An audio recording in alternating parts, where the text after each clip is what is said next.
Don Martin with Tornado Radio Network. Don Martin with Tornado Radio Network coming to you from Matt Walker Memorial Stadium. I think I got to have, you got it?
referees, players, coaches, or other fans.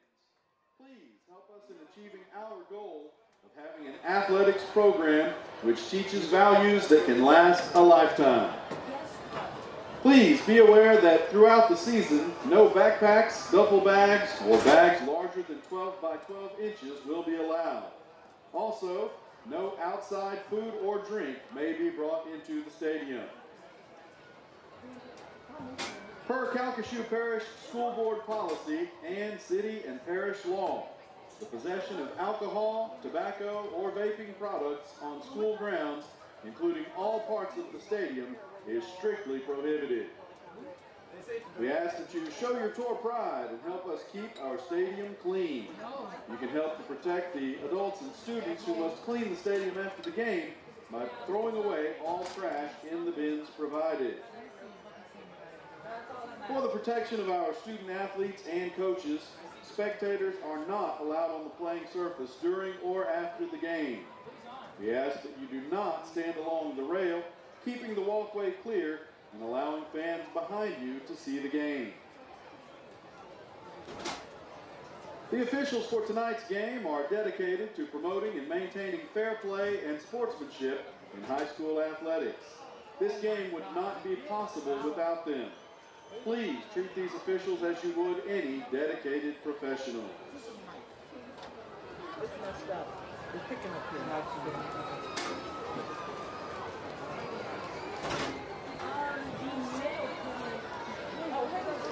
Now taking the field are the Sulphur High School Royals.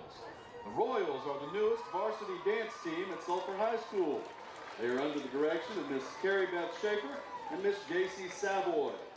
Tonight, the Royals will be dancing to Sucker, played by the Golden Tornado Marching Band.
The Sulphur High School Royals.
Fans, don't forget to stop by the concession stands located on the south end of the visitor side and under the home bleachers.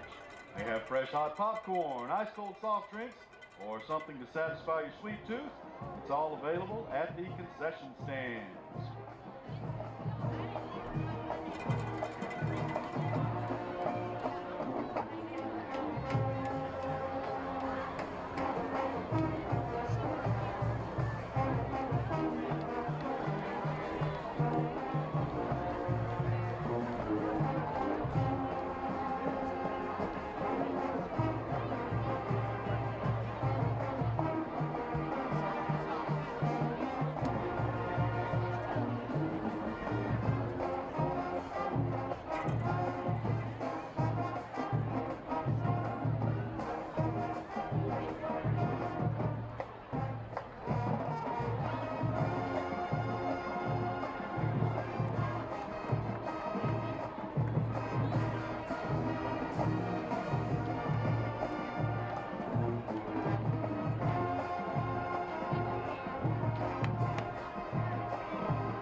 Fans, if a handsome young man tries to sell you a ticket, that is the Sulphur High Wrestling Team sponsoring a Split the Pot contest. Be sure to grab a ticket if you would like to participate.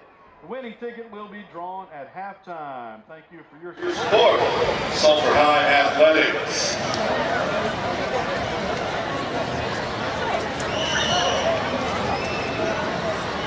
Pitcher sparking from a shot.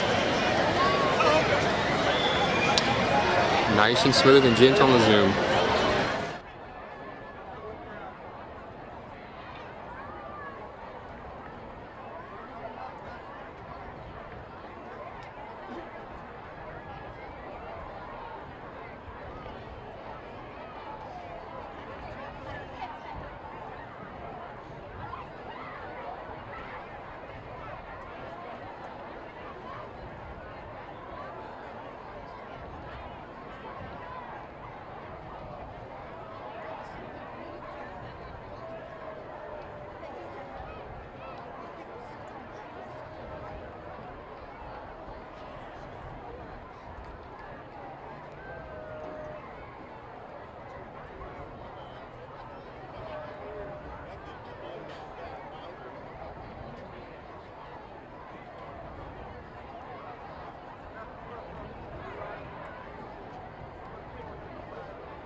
Hold that shot real quick. Good job, man. Man, she's saying you smooth.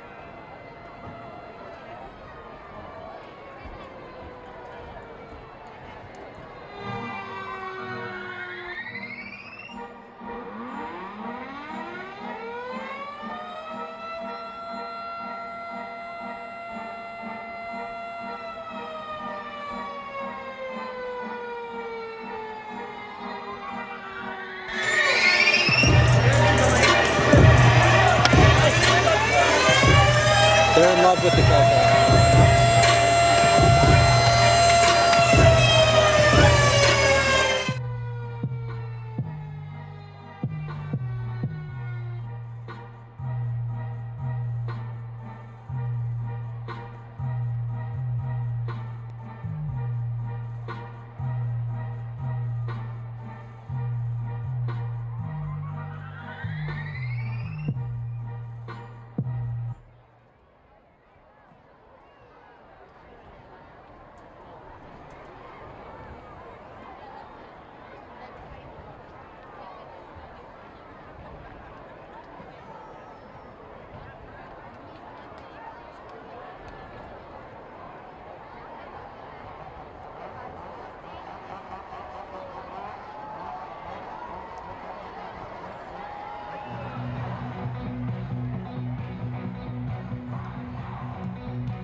Ladies and gentlemen, if you would please rise for the invocation and the playing of our national anthem. Giving the invocation, Sulphur High sophomore class president, Laney Durio.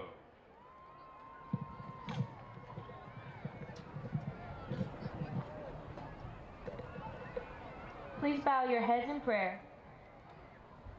Heavenly Father, we thank you for this beautiful day and this opportunity to come together in respectful athletic competition.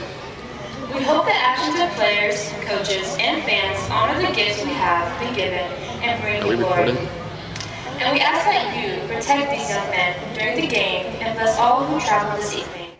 In your name we pray, amen.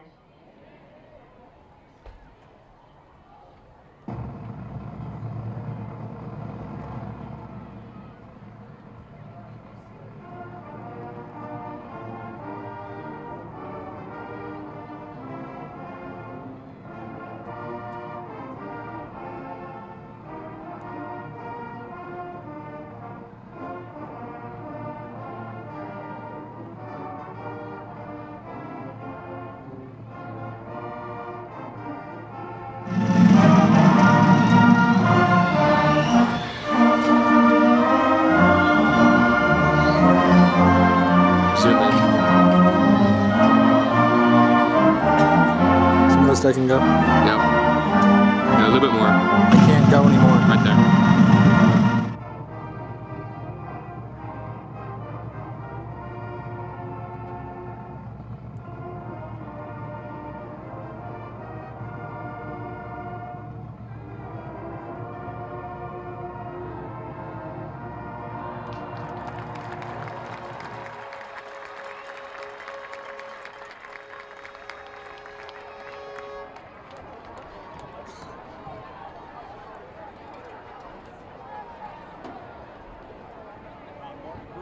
Tornado Radio Network coming to you from Matt Walker Memorial Stadium. The Sulphur Golden Tour will be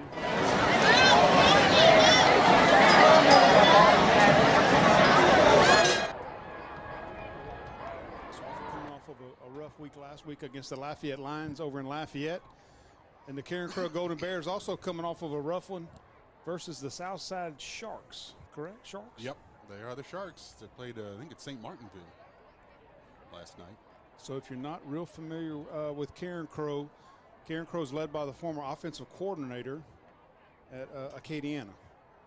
So what you saw 2 weeks at Acadiana with that veer, you're going to see a lot of it again tonight with probably just as much talent across the field, Bruce. They pretty much hand it off to two people. The quarterback keeps it. The wide receivers are there just for a show. The Golden Tours did struggle last week against Lafayette. Lafayette was brought back down to earth last night by Acadiana as they were beaten 55-6. I don't think anybody will take care of the Wrecking Rams this year. Bruce, I think something a little frustrating for the Tours last week was we had 2 good quarters of play. And they're still searching, though, for that one game where they put 4 good quarters together. And they return, like I said, to Matt Walker Stadium for 2 consecutive games. Next week we'll get the visiting Sam Houston Broncos for homecoming, but yeah, sometimes a home stadium can cure all the ills. Well, hopefully it will tonight for the Tours. They're taking on a Carencro team that opened the season with a big win over Ash up in Alexandria, 49-12. They also beat Barb 50-29. That game was tied at 29 in the third quarter, and then the Golden Bears ran off 21 straight to beat Barb. Their loss was to Southside. They turned the ball over 5 times against the Sharks and losing 49-23 last week. So the Golden Tours will be kicking it to get things started. I think the Tours won the toss, Bruce, and deferred to the second half. So senior kicker number 99, Mr. Paez, once again will head out to take care of those duties. Leading kicker in the area, by the way, is 13 points. He's 7 for 7. He's not missed an extra point yet. Puts about half of his kickoffs into the end zone, so he has been a very good weapon in Golden Tour defense. And as we saw two games ago, he's not afraid to make that tackle either. Nope. No, and he's not a small guy either. If he gets in the way, you're going to know it. This one's kicked out of the end zone. almost about 2/3 of the way into it. It'll be 1st and 10, Carencro at the 20. Well, some of our struggles last week in the kicking or kickoff game, you know, that may be very important tonight to get all of his kickoffs into the end zone and kind of thwart the return game of the Carencro Bears. Part of the problem that Tours had was they started a lot of drives at the 20-yard line last week against Lafayette. Carencro does not have a kicking game, we have been told, so that may help. Receivers left and right, they are there for show. Split backfield. Tours will start out pretty much in a 5-man front. As you said it, Bruce, he's going to throw it back for a pass. Incompleted. Number 6, Chance Babineau is the guy who will catch the ball when it is thrown. So, boy, you talk about go against the grain to start the ball game. That's Carencro throwing the football all the way out to the 48-yard line. Yeah, ran a little naked bootleg right there, and receiver got free of Jace Kaiser, excuse me, number 21, for a nice catch as he goes out of bounds. Chance Caesar is the quarterback. He's up under center. Babineau kid, they say, may be the best athlete on this team. He is a freshman. There's a handoff, and that's Babineau. They'll get it into Sulphur territory to about the 48-yard line for a gain of 5. Chance Babineau on the carry. A lot of Babineaus over there. I wonder, the one that comes to mind, a lot of old Golden Tour fans will remember Theo Babineau. Yep. I believe signed with the Tennessee Volunteers, I think, maybe out of high school, if I remember correctly. But just kind of wonder if, gosh, I hope he's not related to him. He's a freshman. Theo could run. He's out here wide with two other receivers, one man in the backfield behind Caesar. He'll shift over to his right. Caesar will keep for the first down to the 40 to the 35-yard line. Caesar is a big kid, the quarterback for Carencro. So he may be tough for the Tours defense to bring down. Yeah, on that run right there, you really could see his size. And, you know, when his two running mates in the backfield get next to him, you can really see how big of a he's taller than, looks like maybe taller than all of his linemen even. Yeah, this is Kashmir Baptiste back there with him. He'll run the ball a lot too, along with Kenan Ryan Jr. It's Baptiste who slips, but he gets up. Boy, he gets hammered though. After he picks up a couple of yards to the 33-yard line, he slipped but did not go down. I thought Mr. Hyatt there on the tackle, and also number 8, Elijah Coleman coming in for support. Bruce, one of the things we'll have to kind of watch tonight, when Carencro goes set, they kind of have a little rock about their offensive line. Okay. Haven't seen any flags thrown right now, but there's not much stopping movement right there. Yeah. Well, that time they did. But the they'll look over to the hand sideline. doesn't come up. Yep. They will throw it again. Babineau out here. That is knocked away. That was close to being picked for 6 by Kaiser. Yeah, Kaiser was there once again, and he's able to get a second hand up on that ball. He's probably still running into the end zone with that. He was half a step away. Sets up a little interesting play here for the Carencro Bears. Clearly they're in 4-down territory now, but it sets up a long 3rd and 8. Yeah, we were told they have virtually no kicking game of any kind. So it's 3rd down and 8 from the Sulphur 33-yard line. Bears with the first possession of the ball game. They will hand this off to Baptiste, and he's got lots of room to run to the 20 to about the 16-yard line. Tackle looked like it was made by Grayson Stelly coming over, but not able to get there in time to prevent a first down. At the 17-yard line. The red zone for Carencro. They're headed to your right as you listen or watch us on TV tonight. Dressed in white over black, the Tours in blue over gold. I like those numbers for Carencro. Quickly handed off up the middle. A gain of 4 or so to the 13-yard line. Tours kind of go to a semi-run defense. They've pulled one. I think there's only one safety left in the game. It's Massey, but they brought in another linebacker, number 14, Tajal Smith.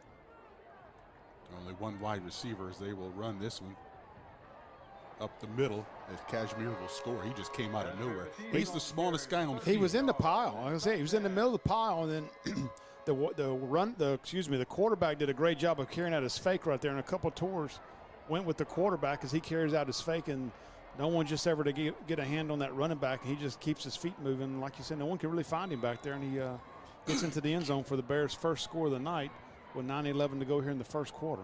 They will go for 2, and it is dropped. It's an immediate dead ball in high school. Yeah, dead ball in high school. Otherwise, it would be 6-2 because somebody scooped it up for Sulphur, and he would have been gone. Looks like Tyler Massey, number 6. He's been all over loose balls this year for the Tours, so it doesn't surprise me to have him there. So it's an 80-yard drive for Carencro on the first possession of the ball game to take a 6-0 lead over the Golden Tornadoes here, who get their chance the first time tonight. Yeah, they just did the Bears right there just kind of do what that Veer offense does. Like I say, it's so difficult to stay, I guess you'd say, stay in your formation and stay in your lanes and stop them for 4 consecutive downs. And the Tour defense had their spots and their moments on the drive, but just couldn't quite come up with 4 consecutive plays to get the drive stopped. Nope, had a 3rd and 8. And yeah, they had a third and 8 yards at about the 35. Yeah, that was a big down after an incomplete pass. Well, you kind of start talking about big plays. The previous play, Kaiser had an opportunity at a pick 6 and wasn't able to come up with the ball. And then, like you said, the very next play on 3rd and 8. The 3rd and 8, yeah. This is Jude Doucette, sophomore, will tee it up. Talking to their radio guys, kicking is not what they do at Carencro. So we'll see how Doucette does here. In fact, Sulphur knows it. Their deep men are at the 15-yard line. A little interesting last night, I went and watched Grand Lake and Oakdale onside kicks every kickoff. Interesting. Yeah, they apparently don't have a kicking game as well. It's a decent kick. Hopkins will take it at the 13, at the 20, 25. Had a nice hold, and he fumbles the football as he got hit real hard, too. Sulphur recovers it. They'll have it out near the 30-yard line. Hopkins made a nice juke at about the 20-yard line to elude the first tackler. And like you say, picks up another 10 yards to get it out to the 30 for the Golden Tours. Hopkins leads this team with 11 receptions, 158 yards, and a couple of touchdowns. We finally got Hopkins involved in the game plan in the 4th quarter last week, and it paid some dividends for the Tours. So we'll see if they look to get him involved, try to get him involved. Easier said than done because he's always facing the top defender on the other team. 1st and 10 from the 30. On the shotgun, Trahan will hand it off. Burgess, right side, nowhere to go. Lost a yard. I think he should have hit his initial hole right there. He was going to have a short gain there in the initial hole, and he tried to bounce it outside. And probably this Carencro defense is going to mimic their offense, and there's enough speed on there that it's going to make it tough for the Golden Tours to kind of bounce anything outside on them. And a couple of big guys on the left side, which is the side that Burgess tried to get to. But 2nd down at 11 from the 29. They'll walk both linebackers up right here. They show a blitz with 5. But they will back off. Trahan throws, far side. Hopkins goes up and catches it. It's 1st down. That was over his head. Jonathan with a great leap. Well, he did a nice job right there, too, of catching the ball with his hands. He didn't let it get into his body. Went up, caught it at his high point with his hands, and spins out of the tackler to gain a few more yards. But the end results a 1st down for the Golden Tours at the 44-yard line. 15-yard gain. Their first down of the ball game. Bunched in. 2 receivers to the right. Nobody really out on the left. They will run it with Burgess. That's a nice call right there. I'm sorry, they kept it. Yep. And they're going to get a 1st down. That's Trahan. If Trahan keeps the ball, and it looked like Hopkins was going to be his pitch man. And the cornerback went with Hopkins, and when he went with Hopkins, this is something we haven't seen. We saw this out of Gage last year, especially with him and Tag Stelly. But we haven't seen a whole lot of him running the ball this year, and I think that, in my opinion, that's one of the things that makes his game so dangerous and really opens up the passing game. So we'll see if he tries to get his running game a little bit more involved tonight. 1st and 10 at the Carencro 43. Bears lead it 6-0. Just underway. First possession for Sulphur. 2 receivers to the left, 1 right. They will hand it off to Burgess this time. He'll get a couple, maybe 3, close to the 41-yard line. It's a 2-yard pickup. Yeah, it's going to be one of them nights, Bruce, against that defensive front for the Bears. You're going to have to take take your 2 or 3 yards. When you get an opportunity to bust a little bigger one, you know, go ahead and take it then. But, you know, when you got 2 or 3 yards there, go ahead and take it and move on to your next down. Big number 72, Mecca Williams in front. DeMarcus, 41, DeMarcus Williams checks into the backfield for the Tours. DeMarcus provided a little spark last week in the game as well with the running game. A little bit different back, a little heavier back. 2nd and 8. Abez in motion. He'll stop. And we'll give it to Williams this time inside the 40, inside the 38-yard line. Gain of 3 or so. That'll be 3rd down and 5. A short 5 coming up for Sulphur. You know, Bruce, he's got great feet. Once he kind of gets in the hole, he's a very elusive back, and he doesn't. If you watch him, like I say, initially you wouldn't think he's that type of running back, but has a lot of side-to-side movement in the hole, and he should have stopped for about a 1-yard gain right there, but takes a sidestep and picks up another couple yards. So 3rd and 5 from the 38-yard line. Trahan in the shotgun. Carencro shows blitz. Here they come. Trahan hit as he throws, and that is incomplete. So it'll be 4th down. Yeah, we picked up that initial blitzer off his right, but there was they sent 2 guys off each corner. And like I say, we were able to pick up the guy coming from his right that he could see coming in his face, but there was a blindside blitzer that hits him as the ball's thrown. Interesting. I thought they might go for it. It's 3rd and 5 from the 38. Here comes Paez. I'm assuming they figure early in the ball game, you got a kicker like Paez that's very capable of pinning them deep right here. 6:11 to go, so we're about 11 seconds short of the water break as well. 1 man back deep for Carencro. Paez. Nice kick. Yep. Goes out of bounds. Looks like inside the 15. Probably would have liked to have kept that 11, ball in bounds. Oh, that's 12, yeah. 12-yard line. Yeah, maybe take 1 more bounce, but you don't want to risk it going into the end zone. So 6-0 Carencro. The clock never ran on that punt. It shows 6:11. So we should have our water break. So there's a free play for Sulphur. Carencro will have it for the 2nd time, leading it 6-0. 1st and 10 at their own 12-yard line. Tours moved the ball. That's good to see. Well, they're going to have to move the ball tonight, Bruce. They're going to have to give that defense some rest during the game. It is hot today. That's right. First man up the middle. They carry out that fake very well. Well, and he's such a big guy. You've got to respect the fake as well because, you know, he's a tough guy to bring down. Now we'll get to the water break. It's Chance Caesar, and then the other guy, I think in this case it may have been Baptiste, runs right along with him. So you're the defensive end on that end. So Bruce, during the quick break, let's bring to you some of our Tornado Radio Network sponsors would help us bring you the games home and away. Jennifer Maybu, State Farm Agency. Cutters Outdoor Power Equipment over in Lake Charles. A Door Works. Joey Abshire and her team over there. George's House of Flowers. Homecoming's next weekend, guys and girls. If you haven't got your flowers, give George a call and let him take care of you. David Missy with Missy's Groceries in Sulphur. Grimble Pediatric Dentistry. McMullen, Mancuso, Trahan, and Funk, CPAs. 4D Outfitters. For all your Golden Tour needs, go see 4D Outfitters. Mike Willis Ford and Tony Tremonti over there.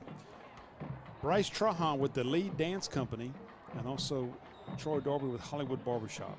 We appreciate all their sponsorship and their support throughout the year, as well as thank you from the Golden Tour fans. 2nd down and 5. The middle it goes to Baptiste. He's hit right at the line of scrimmage. He'll fall forward for about 1.5 yards or so. Yeah, I couldn't see who made the tackle right there. It may have been Keegan Trim. Got him around the feet and did a nice job of bringing him down for a short gain. Big down here for the Tours now. We'll call it a 3rd and a long 2.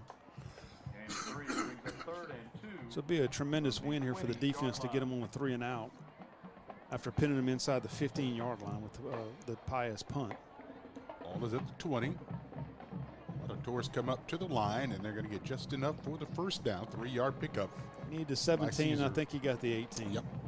They had him bottled up there for a minute, but like we've mentioned, he's just such a big back. Yeah, it's tough to bring down. He's 2 yards long by himself. Well, and you're not gonna bring him down. You're gonna have to, you got to get him around the ankles or the knees as well. and you're just not going to get him down for a no gain or a loss. Came to the right side. Is where their biggest linemen are. Yeah. Well, they've got some size on that right side, don't they? From the 23, 1st and 10, Carencro. They will hand it off and hammered. That must be Baptiste. Yep, the little guy. No, it's not. It's Ryan Jr. It was Trim, Hyatt, and Massey all on that play. 3 just senior defensive leaders right there. Kid and Ryan Jr. He's not a very big guy either. Yeah, they don't. He's a little bit bigger than Baptiste. They don't gain much in size with that substitution. No, and they've taken both of those little guys out. Babineau back in there. Back an empty backfield. 2 receivers to the left, 2 to the right. Not sure if we've seen an empty backfield out of the Bears. No, and I wouldn't believe it. Perfect time for a quarterback draw. 2nd and 9. They spread out the defense. That's the object. He's going to throw. Going to throw deep. It is incomplete. Nope. Last week at McNeese, that would have been interference, but not tonight. And he had that's what they were looking for. I'm sure that's their tight end, 84, and he was covered by a linebacker. Scypian. Hyatt had coverage on him. Shoot, what is that, Bruce? That's 40 yards down the field. It was a nice throw. But he threw it short. That's actually a play. If that tight end pulls up just a hair, Hyatt's going to run into him and get a flag. We saw that I think 3 times in the first quarter of McNeese last week. That exact scenario that you just described. The pass was not going to be caught. The guy stopped long enough to get some interference to run into him. Yep. Get a little bump. 3rd and 9 now. We'll throw it again. Here comes some pressure. Caesar will run. He's in trouble. He'll be pushed out of bounds for no gain. Actually a loss. To the 23, it'll be 4th down and 10, and this could be an adventure. That was J. Michael Stelly, number 9, coming up in support right there. If we've got the number, we've switched jerseys once again, so we hope we got the right numbers. Someone asked me about LaFleur the other day. He's out with an injury. Okay, that's what I told him. They're expecting him back. Hopefully, I haven't talked to Coach about him in the last week or so, but game 5 or so. They were hoping 5, but probably realistically game 6. This is a decent punt. Doors will get it well. Look at the roll. Inside the 35 to the 32-yard line. Yeah, it was a punt. DePriest came up, and, that's kind of a little bit of no man's land. If he catches it on the run, the coach is probably going to fuss at him. And if he lets it bounce, the coach is going to kind of sort of fuss at him too. And there was a kid coming right at him. Yeah. Chance Babineau was the punter. And we saw that the other day. We tried to catch one on the run and had some issues with that. So. But luckily, it looks like it only got about a 12-yard roll there. Yeah. Not too bad for the Tours. They're set up at the 31-yard line. 4:03 to go, first quarter. 6-0 Carencro. Sulphur with their 2nd possession. A little bit better than the first time. On the 32-yard line. Trahan, the play fake. Now he's in trouble. And he tries to go forward. He'll lose a yard. Essentially a sack. So what Carencro did on that play, Bruce, they started out with just a 3-man front. And so when the Tours, in essence, that's what gave us a lot of trouble at Acadiana a couple weeks ago. We couldn't figure out which linebacker was coming. And we would set up our initial blocking scheme with the defensive line, and then they would walk 2 or 3 linebackers up, and we just couldn't get our blocking to figure out consistently which lineman was coming. See, they walk up both the middle linebackers this time, but their 2 outside linebackers are playing tight enough. 11. Here comes the pressure, and he's got no chance. Yep, great coverage. Well, it was all short routes by the Tours, and Trahan was trying to get somebody to release down the field, and there just wasn't anyone. No one picked up on what he was hoping that they would do, and he results in a 2nd consecutive sack on this drive. It's a loss of 4, so now it's 3rd and 15 coming up for Sulphur. Back at their own 27-yard line, so this possession has gone backwards 5 yards. The Tours had some success moving the ball in their first drive of the night, but they just haven't been able to find that so far yet on this drive. So now 3 down linemen for Carencro.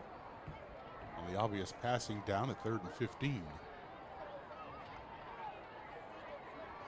Trahan, plenty of time, goes far side, throws too deep, and it's 4th down. Sulphur will have to punt. And what they do, they went with 3 down linemen and they have a middle linebacker, and he's just a spy on Trahan. So when Trahan rolled to the right, he immediately came that time. And Trahan wasn't quite ready to throw, but once the linebacker that was spying him broke on him, he had to get rid of the ball. Hopkins, it would have been the throw would have been there. It would have still been a tough catch for Hopkins. He was closely guarded there, and I'm not sure if he'd have got the first down. I think he was just short. Joni Martin is back deep.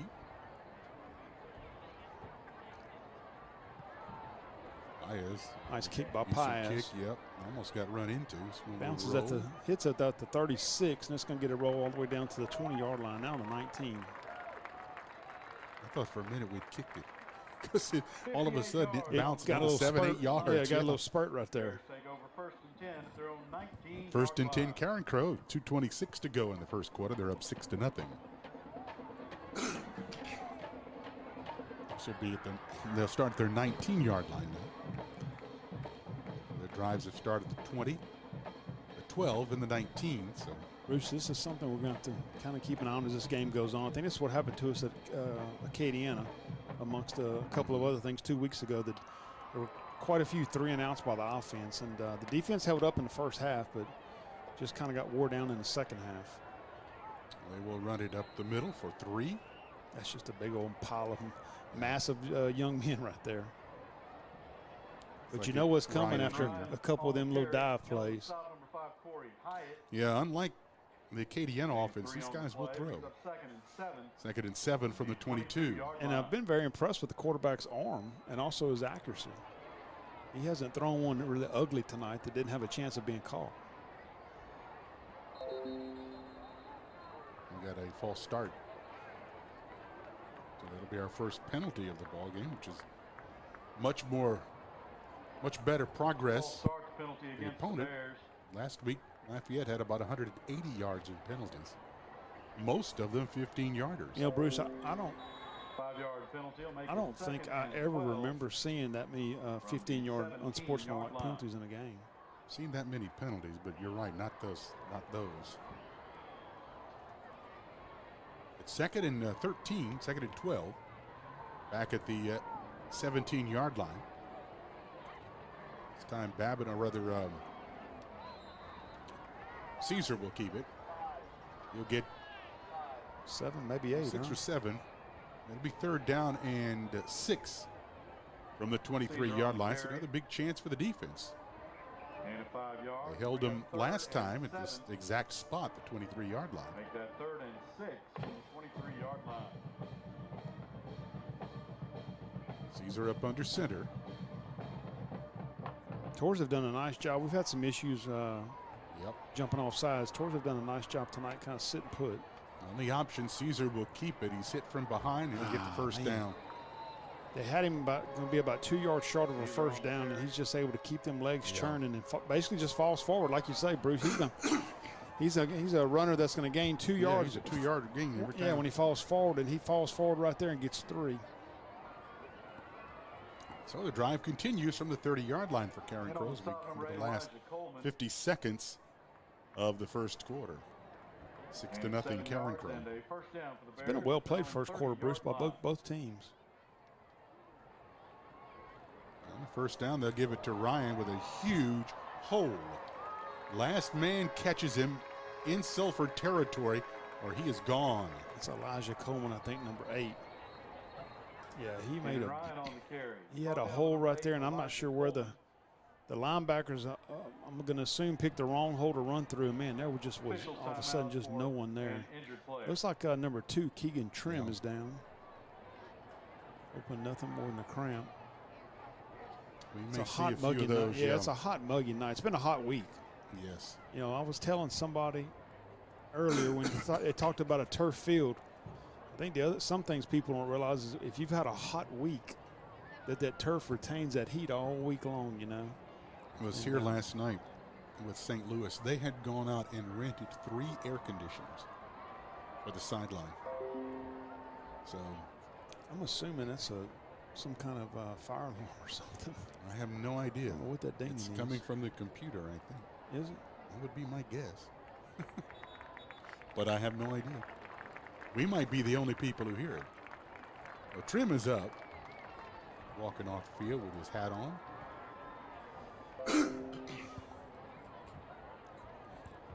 There it is again.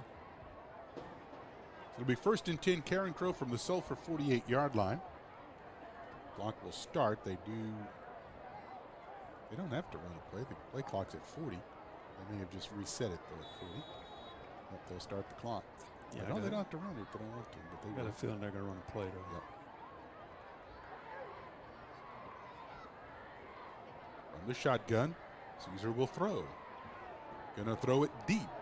And again, the Golden Tours will run into him, and this time they'll get the flag. So that'll be 15 against Sulphur, and that'll move the ball down to the 33-yard line. Grayson Staley was there in coverage, and that was just, like I said, that's such a tough play. Yeah. But you always hear people talk about the defensive man getting his head turned around. That was kind of a perfect example. He was in perfect location for the ball, and I think if he turns his head, he's okay. But has his head to the ball and makes a little contact with I thought there was more contact with Hyatt a while ago than Staley this time, but towards the get flagged right there. First down for the Bears. So it'll be 1st and 10. First penalty for Sulphur is 15-yarder. That moves the ball down to just inside the 33-yard line for Carencro. With 16 seconds to go in the first quarter. Empty backfield here for the Bears. Yeah, this isn't what I really expected to see out of their offense tonight. Abineau will run it. Left side, 20, 15, and out of bounds.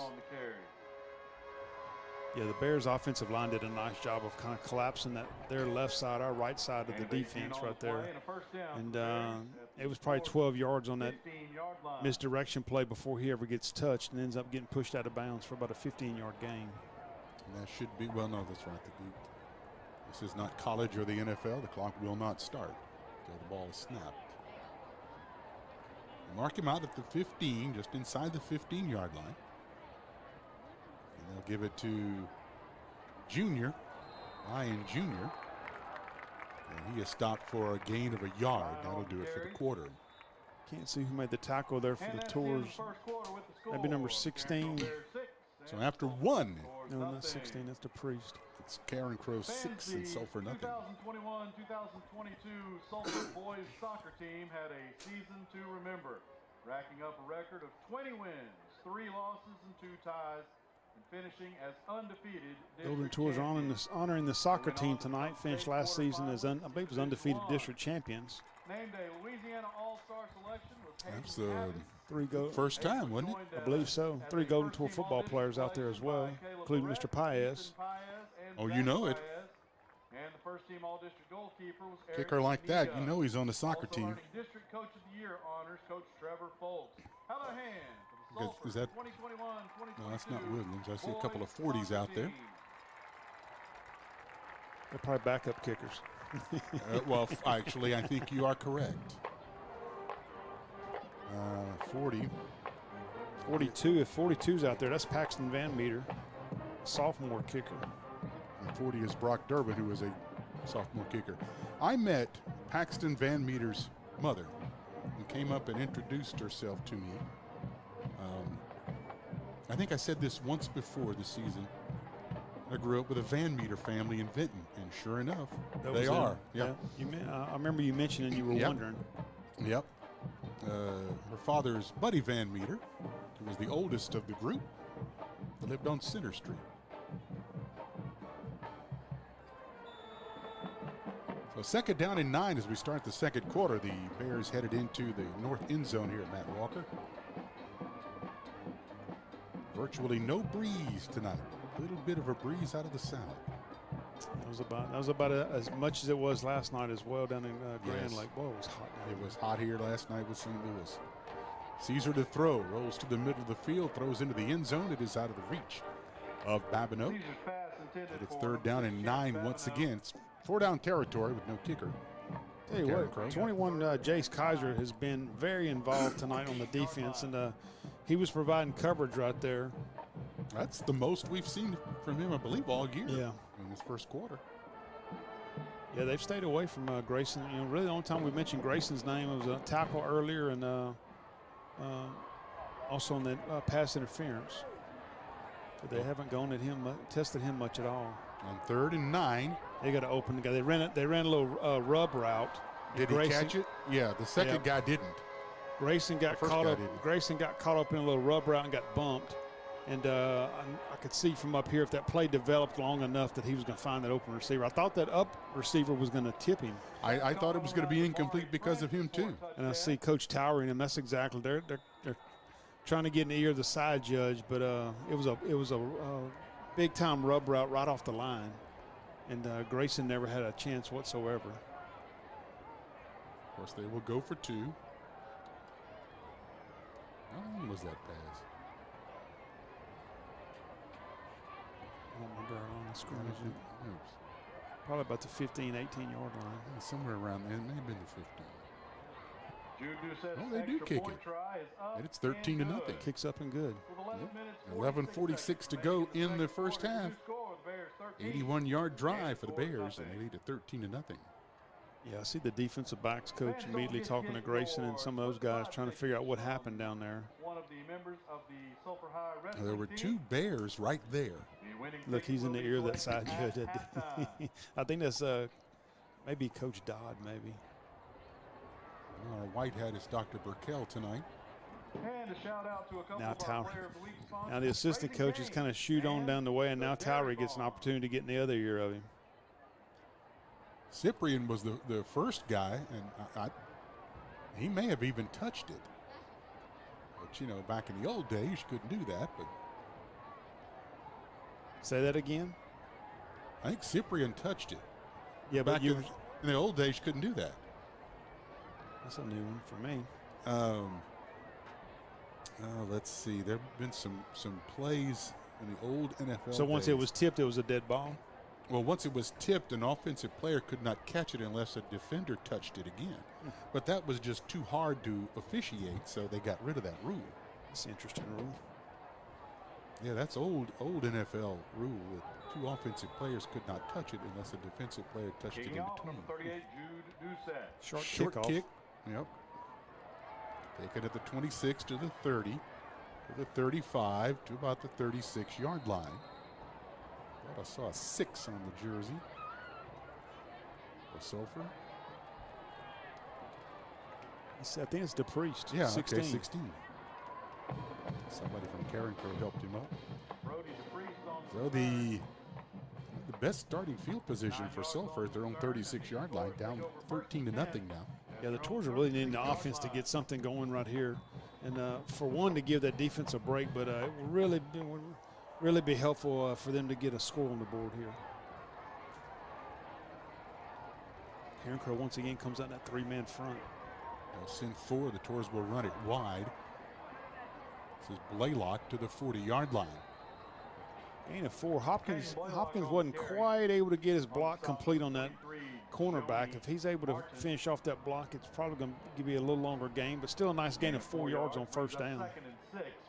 Not a lot of size for Carencro, but you can bet there's a lot of speed.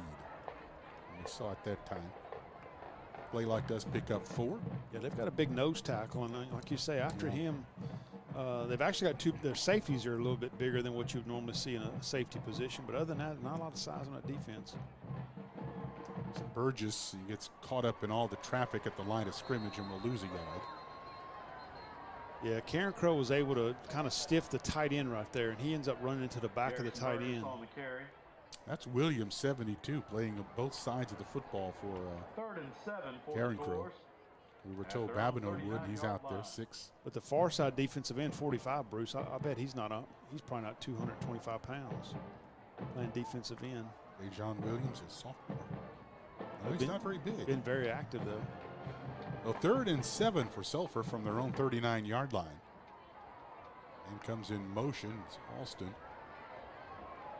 The throw is deep.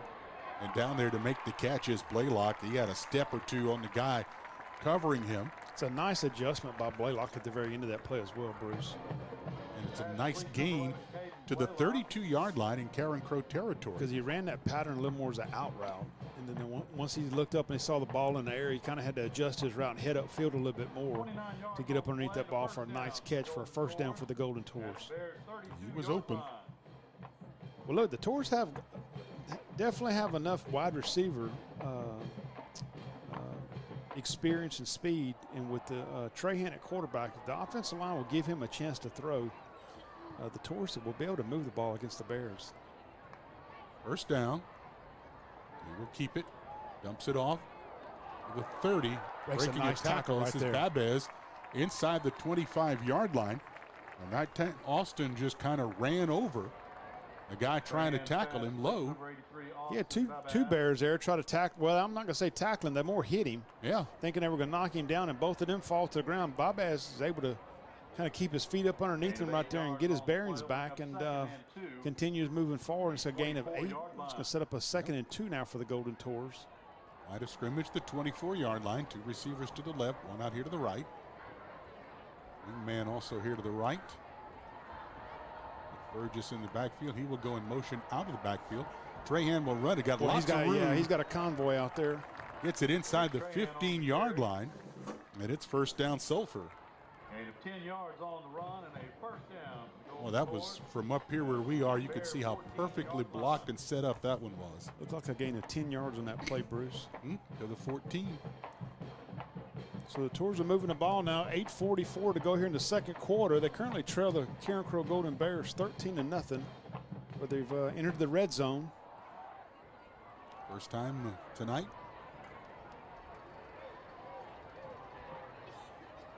Hopkins goes in motion. Trahan. There's his hold right there. Burgess will not get to the hold. He'll lose a yard. Well, we got a flag down. That's going to probably go against Sulphur. 56 kept blocking a couple guys. I don't think it was on him, though. I think when the helmet came off, that's when the flag came out. Williams will have to leave. Boy, and if that's that's the flag, that's going to be that's a killer for the Tours. Dead ball foul on sportsmanlike conduct. Against 56. Yeah, I don't know who it was against. I'm not going to say it was against him, but I'm thinking that's what it was. So would it have been a dead ball foul? It's a loss of 1 or 2 on the play, I think. Well, it's a loss of 16 now. Yeah, a loss of 15 additional. Back to the 31-yard line. And make it 2nd and 26, 27. The line to gain is inside the 10-yard line. That was a bad call there by the side judge, in my opinion. When the guy's helmet came off, that's when because he wasn't engaged. He was engaged with him, but I mean, it wasn't nothing crazy. Like you say, when the helmet popped off. Yep. Trahan waits for the snap. He will throw. Near side incomplete. Overthrows John David LaFleur. Yeah, we just talked about it. Yeah, but I'm not sure if that's LaFleur. Yeah, it looks like him. That may be him. Not the size. Let's see if I see him on the sideline. So if he's able to get back and get a few plays in tonight, that's going to be critical for the Tours. But now it is 3rd and 26. He was injured the week of practice after the Jamboree game, so he hasn't seen any game action at all this year. He's on the sideline now. And he was someone that was going to be an integral piece of the offense for the Tours. And now you got to get enough room for Paez to kick. Yeah, they got a touchdown right there. If he can catch it. If he can catch it, yeah. And he did, and it's touched. No, he dropped it at the end zone. That's 17? Number 11, Blaylock. Okay, a little bit too much air under that pass right there. Blaylock's got 4 steps on him, look like, from here. And Trahan puts just a hair too much air underneath that ball and allows the defensive back time to catch up and make the play. Well, Paez is back in. Oh, that 15-yard penalty. Yep, that was a killer. This is going to be a 48-yard kick, extra field goal. Well, this is Louisiana. If it goes into the end zone, it's like a punt. Touchback, yeah. 48-yard kick is way off to the left. Oh, it would have been close, actually. He's way off to the left. But yeah, he didn't hit it straight. But it's only come back to the 20-yard line. So who we saw a few years ago? Well, we've seen the Tours utilize that before, but we saw Barb. Barb did it for years. Yes. And I used to keep track of field goals, and you know, they missed 100-yard field goals, 90-yard field goals, because they didn't have a punter, and the guy, place kicker, could kick it further. Yeah, they had a kicker there for a few years. That was he had a cannon for a leg. So 1st and 10, Carencro, 7:53 to go in the first half. They lead 13-0 as the Tours shot themselves in the foot, as the cliche goes on that possession. They'll run it up the middle again. Keenan. Bruce, I tell you what, when that quarterback hands the ball off, I'm still not. He carries that fake out. Yeah, he carries it out 10 yards down the field. The thing I think is critical here, though, the Tours have to hit him. Yeah. If he's going to carry that fake out, and we're not hitting him. Well, you have that he with him. We realize that he doesn't have the ball, and we're just kind of letting him out there, and he's actually blocking after he carries out his fake. But the Tours have to, they have to hit him. If he's going to carry out his fake, he's a live runner. 2nd and 8, he's a live runner now.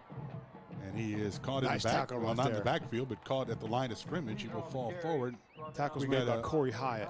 We got a holding call, I think, coming up. There is a flag. Yep.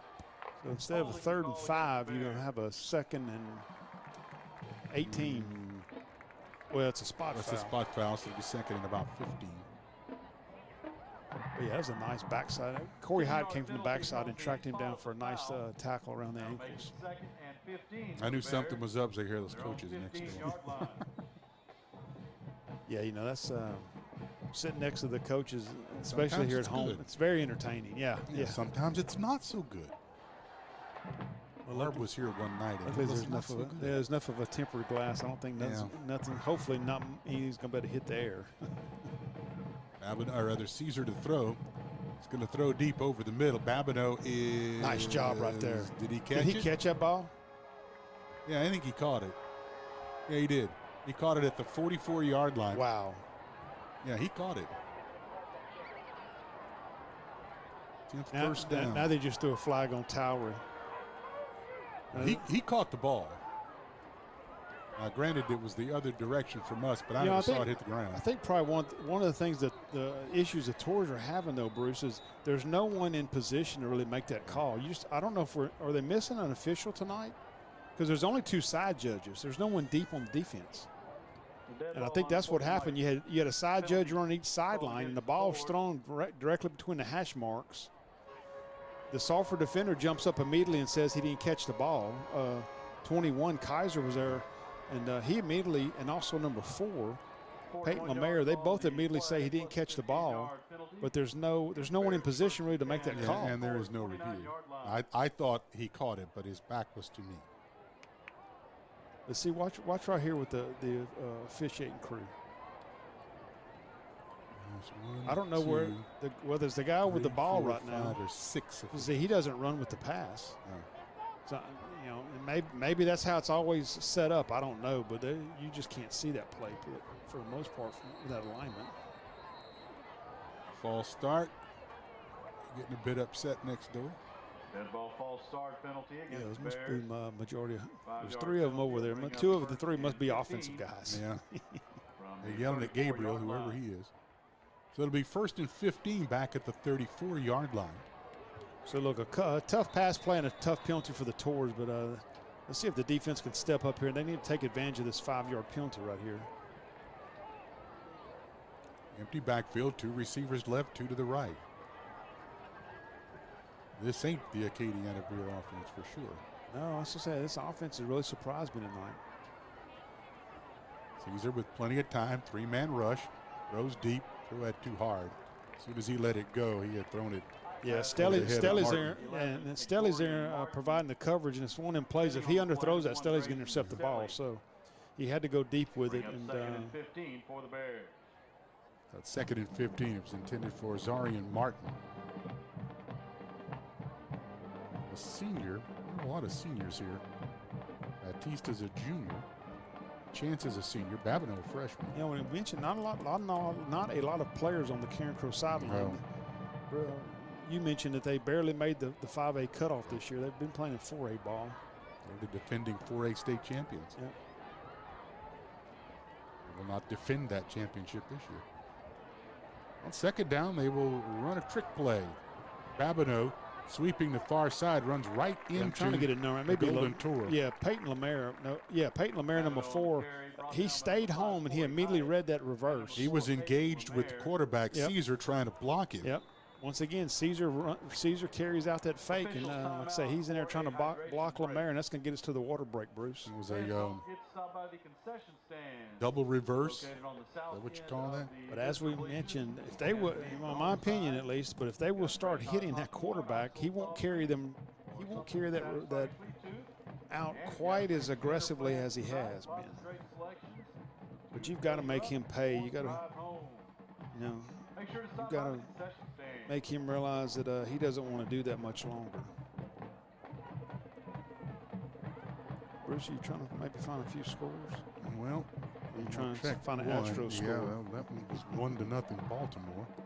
And it's still 1-0 Baltimore as Houston is no longer hitting. We'll talk about a few of our sponsors for Tornado Radio Network. Jennifer Maybu, State Farm Agency over on Beglis Parkway. Cutters Outdoor Equipment. End of the cutting season, but go see those guys over at Cutters and get situated for any of your needs coming up next year. Joey Abshire and her team over at A Door Works. We mentioned again, George's House of Flowers. Go see George. Homecoming is next weekend. Boys, girls, men and women. One score, Barb 14-0 over Pineville. Oh, that was the Rebels. I saw they were going. They said they were going to play the Rebels. I was wondering who that was. Blitz is coming for the Tours, and they will get to Caesar. Number 91. You know, they still didn't bring him down, though, Bruce. No, 91. He got 3 more yards after he was hit. Landon Arant makes the tackle for the Tours, but yeah, they were finally able to get some defensive pressure on him. That's going to move the line of scrimmage all the way back to the 37-yard line. That's going to be 4th and 18. I think we may see a punting squad, Bruce. Yeah, we did earlier. Babbitt went back. Oh, that's right. Sure was. Iowa leads Jennings tonight, 8-7. You know, as nice of a deep ball as that quarterback throws, it's almost tempting just to drop back. And but, of course, you don't want to set the Tours up here near midfield with 5 minutes to go here in the second quarter. See if it's a little pooch punt here. The punter's not very deep. Yep. That's exactly what it is. Just a little one-step punt. DePriest calls for a fair catch at the 11-yard line. The Tours will get the ball there with 5:07 to go here in the second quarter. Currently trailing 13-0. Some more of our sponsors for Tornado Radio Network. David Missy with Missy's Grocery in Sulphur. Go see him for all your grocery needs. Grimble Pediatric Dentistry. Piedmont, we appreciate all your support. He's been with us for several years now. McMillan, Mancuso, Trahan, and Funk, CPAs in town. 40 Outfitters. Go see Mike Willis and his group. Tony Tremonti and Judd Barris over there at Mike Willis Ford. The Lead Dance Company, Stryker, excuse me, not Stryker, Trahan. That's the husband, Bryce Trahan. And Hollywood Barbershop, Troy Darby, former Golden Tour player as well. Como up on Sam, 7-0. That's in Moss Bluff tonight. Not sure what's going on here. That's homecoming in Moss Bluff. The play clock is actually running tonight. Well, yeah, both play clocks were working, but the no penalty flags were thrown, but they're kind of pointing. Everybody's kind of pointing at each other, so I don't know what's going on. Let's see what else I can find here. Well, if you ask Coach Tower, that umpire crew tonight is a little discombobulated.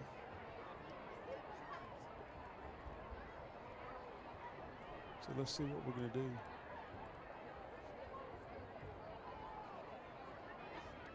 They reset the play clock to 25. Yeah, they had to do that. So I don't know what happened. Well, nobody got carried off the field. Nobody got ejected. So it's 1st and 10 Sulphur at their own 11-yard line, trailing 13-0. We'll hand this off to Burgess, who's hit in the backfield, but he will fall forward for a yard or so. Out to the 12-yard line. Yeah, it was a nice job by Burgess there. He's hit about a yard or so deep behind the line of scrimmage. He continues moving forward. 2nd down and 9. Burgess checks out the game for Williams.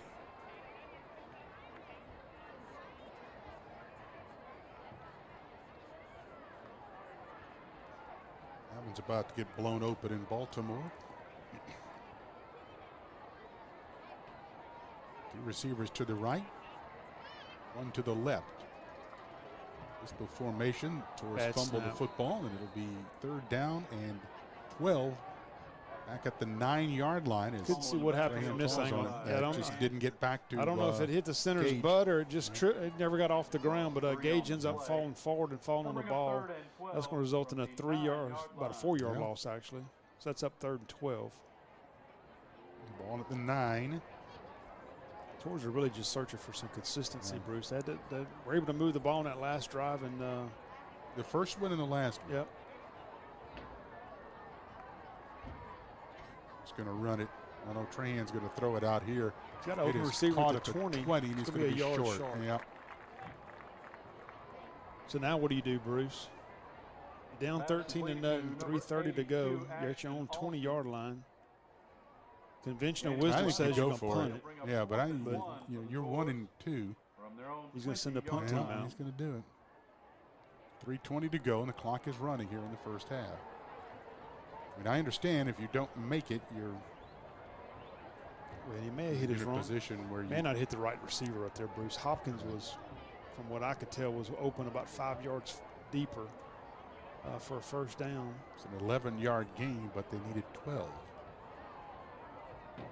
IS can wail away on this one. The other thing right there is, Bruce, your wide receiver has got to run a deep enough pattern for a first down, too. Fair catch is made at the 40. Again, the rugby style Paez, he might have been able to pick up the first down. I thought he was running it there for a minute. I did too.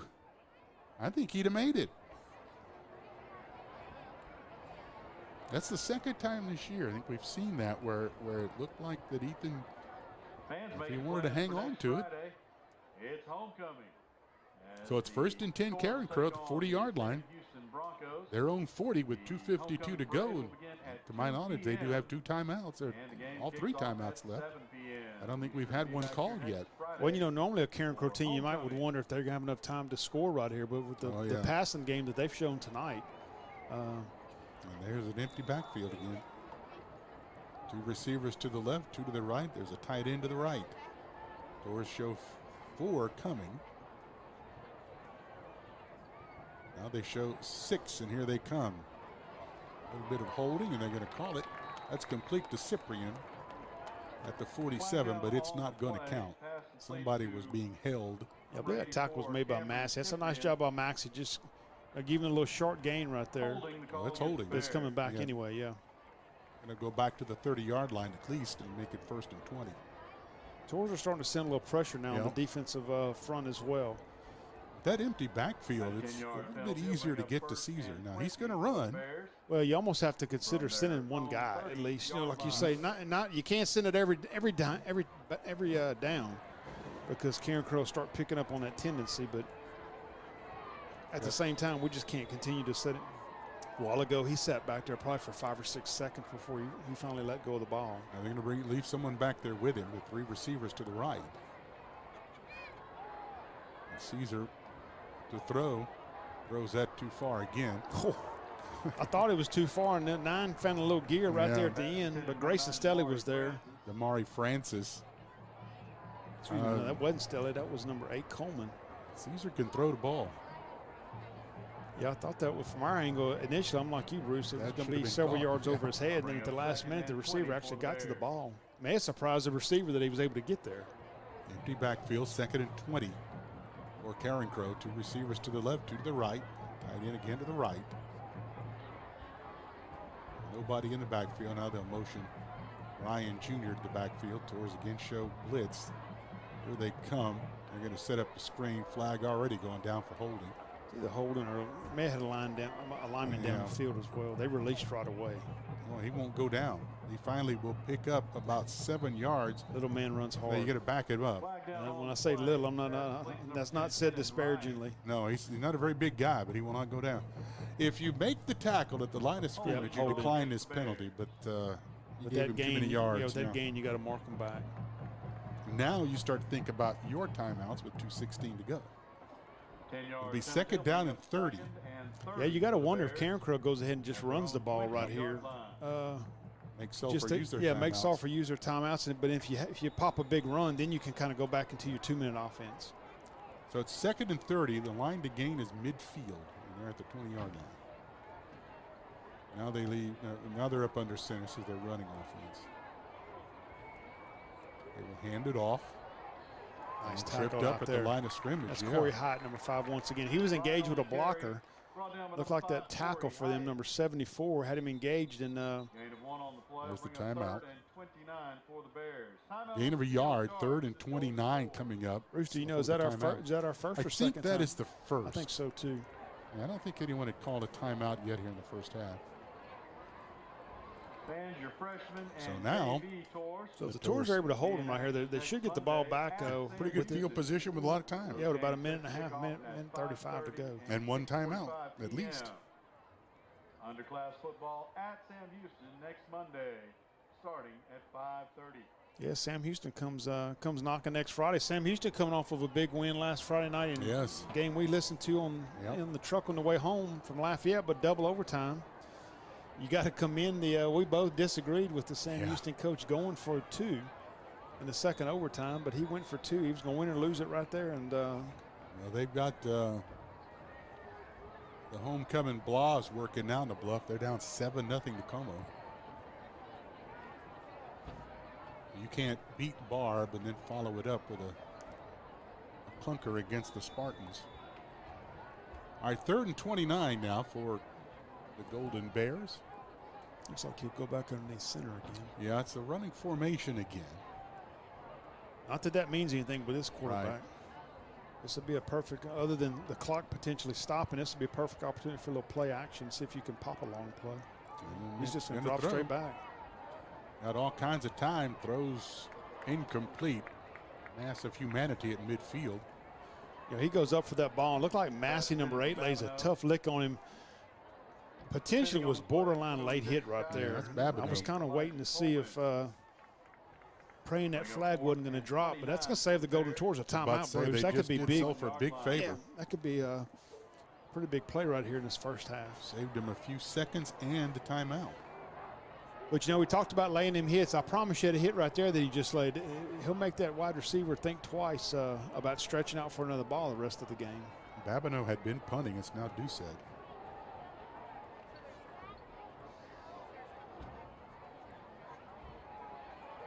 Not a very long kick. No, the Tours are going to get the ball.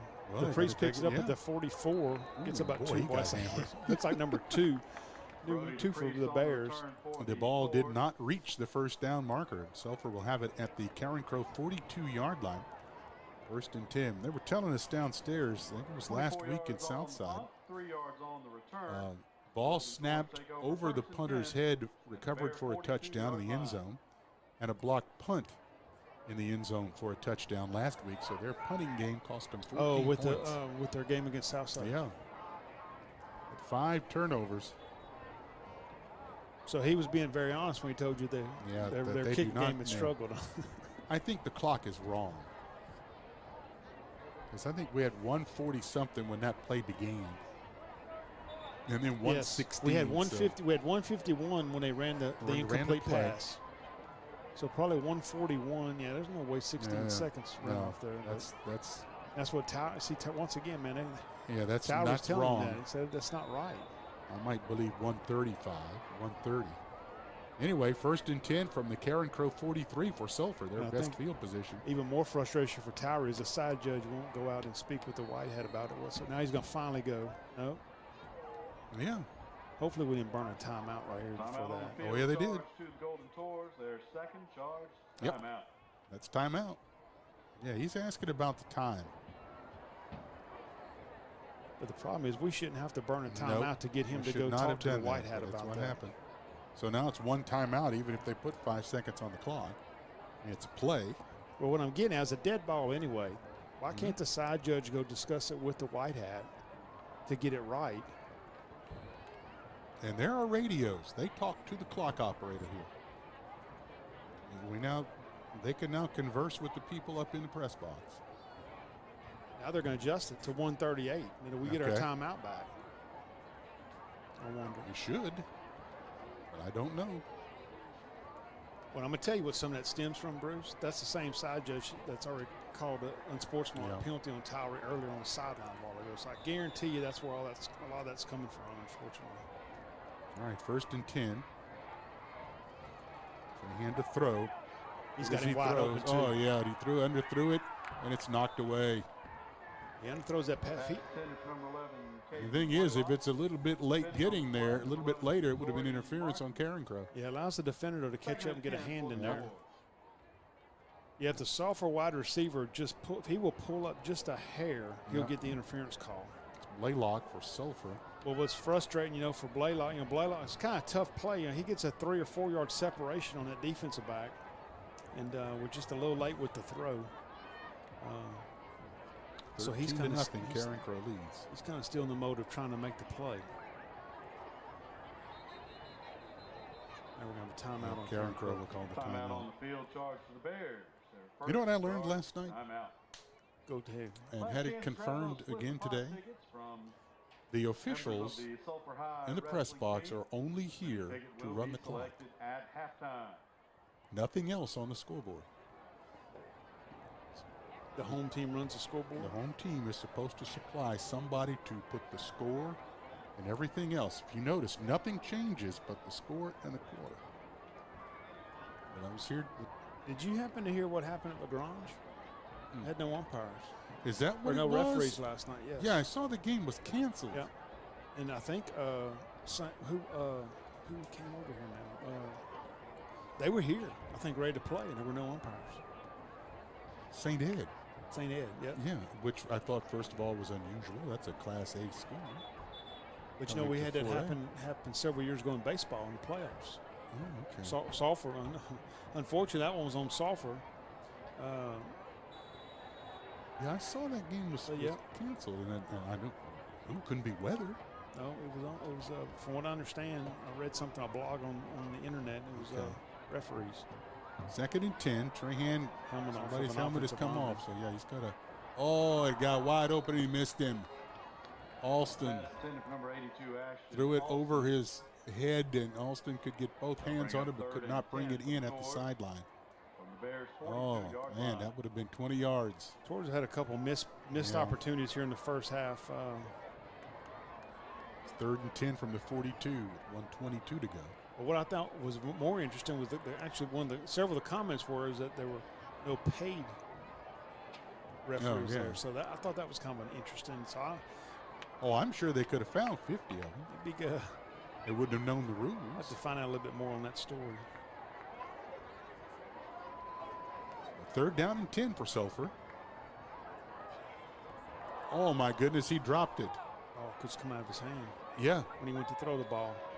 Sulphur gets it back and have to kick it away. You don't see that very often. The hand went forward, the ball didn't. That's another blown opportunity for the Tours tonight. They take over at the 42-yard line with 1:38 to go and 2 timeouts. Yep. They go backwards. Going backwards 8 yards. The clock's running. Carencro is happy with a 13-0 lead. Sulphur gets the ball. A little surprised Carencro hasn't used a timeout That's right here. Interesting. They could have stopped the clock with over a minute to go. Received the punt with still 1 timeout left. Paez is going to take a delay here. Interesting. Carencro here. Timeout on the field, charge to the Golden Tours. Yep. Their 3rd charge. Sulphur will take their final timeout. 27 seconds left to play. Like you said, Bruce, a little surprising right there. I think they've got at least 2 timeouts, certainly at least 1. And their quarterback has shown the ability to throw the ball.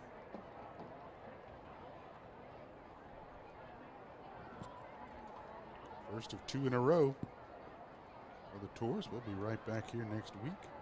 Maybe one of them situations, Bruce, I don't think the Tours would have done anything kind of crazy with it, but maybe thought if they called a timeout, the Tours would have run a fake punt, or because it was 4th and 17, 18. Well, I wonder if they saw what we saw up here. I don't think they Paez rolls to the middle of the field, and if you've got this of course, 27 seconds. Wouldn't have time for more than 1 or 2 plays. Well, yes, especially not with all your timeouts gone now. Hey, look at the space, and he's going to run it this time. I don't know. 45, 40, 35, and he didn't get it, but he got awful close. Hey, wait. No, he could be a yard short. But that's okay. Wasted 6 seconds. I'll tell you what happened right there, though. First down actually would have probably got him in field goal territory. Yeah. So they maybe couldn't run many offensive plays, but they would have been in field goal territory. He comes up 1 yard short. But that play has been there not only tonight, but at other times of the season when you're looking at 4th and 3, 4th and 4. And Paez ain't a little guy. No, the gentleman that stepped up to make that tackle. He limped off the field. Yeah, he felt the brunt of Mr. Paez. I mean, I think Sulphur needs to keep that play. Ethan ain't the fastest guy on the field, but he's probably close to the biggest one for Sulphur. Caesar will throw over the middle, wide open, and it's incomplete. He had Kendrick Bernard at the 50-yard line in the middle of the S. Yeah, there wasn't a Tor in that S. The Golden Tor defense is talking right now. So somebody let him go in coverage. Looks like number 4. That's the first time he's been thrown. He's not Babineau, and he's not any of the running backs. So that's good to see him. Lemaire, Hyatt, and Coleman were kind of discussing it. Hyatt and they thought Lemaire was going to stay with him, and I think Lemaire had to peel off to take a shorter receiver. We're going to run it to end the half here. And that is Ryan Jr., and that'll do it. 13-0. Carencro, an 80 and an 81-yard drive in this one as they lead it at the half. So the two teams that take a break, Bruce, we're going to take a short break ourselves. The Golden Tours will receive the second half kickoff as they deferred the opening kickoff. So we're going to take a break. I see the girls from cheerleader camp are headed out onto the field as well. Got 2 grandbabies, so maybe I can watch them do their thing tonight out there. And we'll take a break, and we'll be back with you for the second half of Golden Tornado football.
Fans, please direct your attention to the 50-yard line for a special presentation.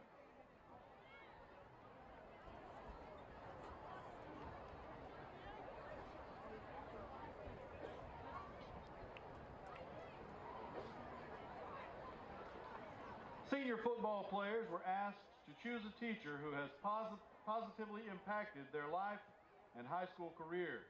This could be a teacher who has stepped up to help the student, created a positive classroom environment that the player enjoyed, or someone who has invested time to ensure the player is successful in the classroom and in life.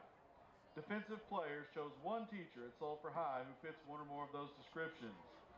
For Keegan Trim, he picked Mrs. Skylar Brashear. Bladen Laidlaw chose Miss Ralyn Dodd. Cole Navarre chose Miss Lisa Foster. Brooks Beto picked Miss Carly Bertrand. Landon Arendt chose Miss Jessica Beto. Peyton Lemaire chose Miss Roxana Dyson. Tyler Massey picked Miss Melissa Chavez. And Corey Hyatt picked Mrs. Holly Beth Land. How about a big hand for all these senior defensive players and the teachers they chose that have made a difference for them.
Now entering the field, we have the 2022-2023 Sulphur High School Twisters.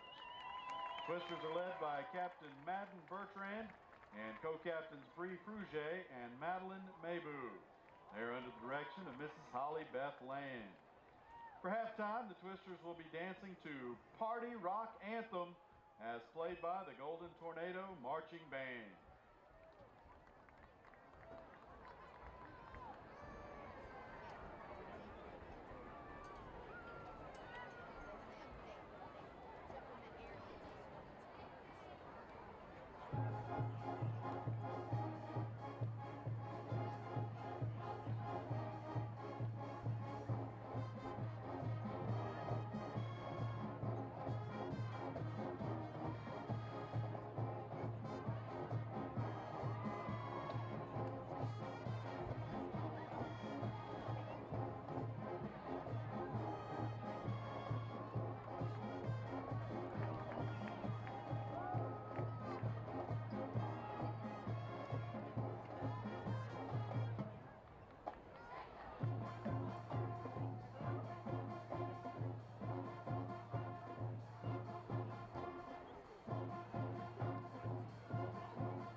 The Sulphur High School Twisters.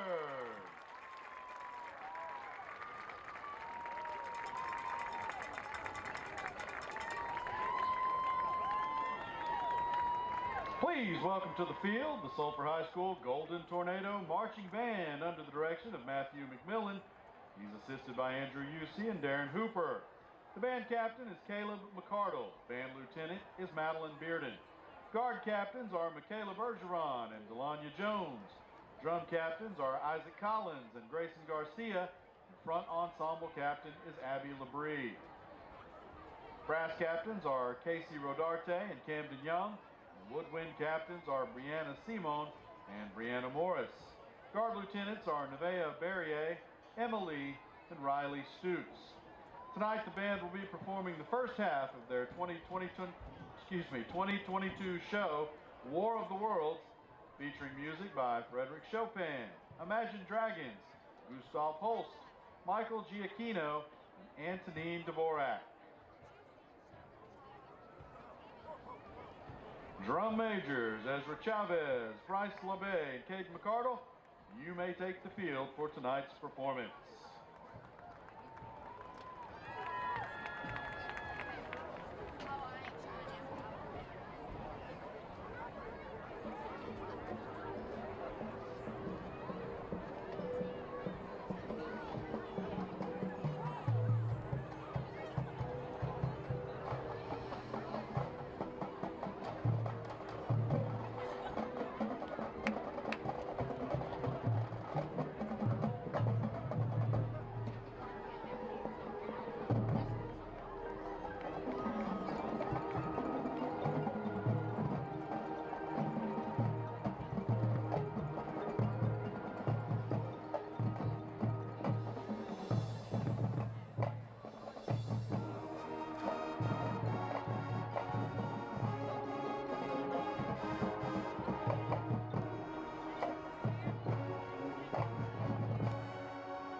This broadcast of Friday Night Football is sponsored by Jennifer Maybu State Farm, your good neighbor State Farm agent.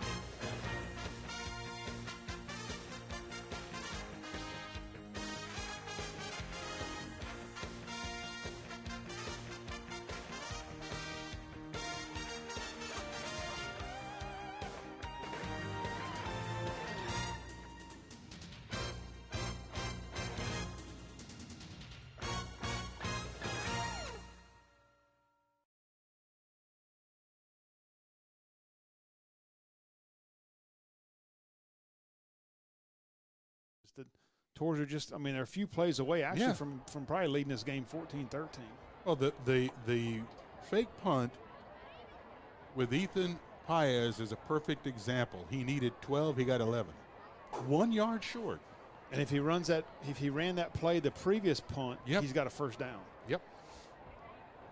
So yeah, the Tours, they're just still kind of searching for a few answers. I mean, we kind of go back to the not saying anything negative about the players on the field, but they're just kind of searching for that leader, kind of for that those one or two plays or players to kind of ignite this team. And I mean, they're just a hair away right now, and are just looking for some consistency here for several quarters of play. Doucette puts the foot into it, and that's going to go into the end zone on the hop. It'll be 1st and 10 Sulphur. Luckily that ball didn't check up right there. It was going to get interesting because we were pulled from what they've seen. I mean, we saw him warming up a while ago, and we're a little curious about their kicking struggles after. I mean, I sat here and watched him kick a 45-yard field goal with no problem at all. Now there's no rush, right? But leg strength didn't seem to be an issue, so we were. I almost saw it right there. Yeah, kind of scratching my head about what their issues were. 1st and 10 Tours. We only have a first quarter score from Sam Houston. They're down to Como 7-0. Southside on top of New Iberia 17-7. Barb is up 21-0 at Pineville. Yeah, Bruce, you got to wonder. You mentioned maybe a power outage or something. The weather's fine, so it's not a weather issue. But I mean, no one at all, even it's homecoming. Anywhere I could find has other than a first quarter score in that game.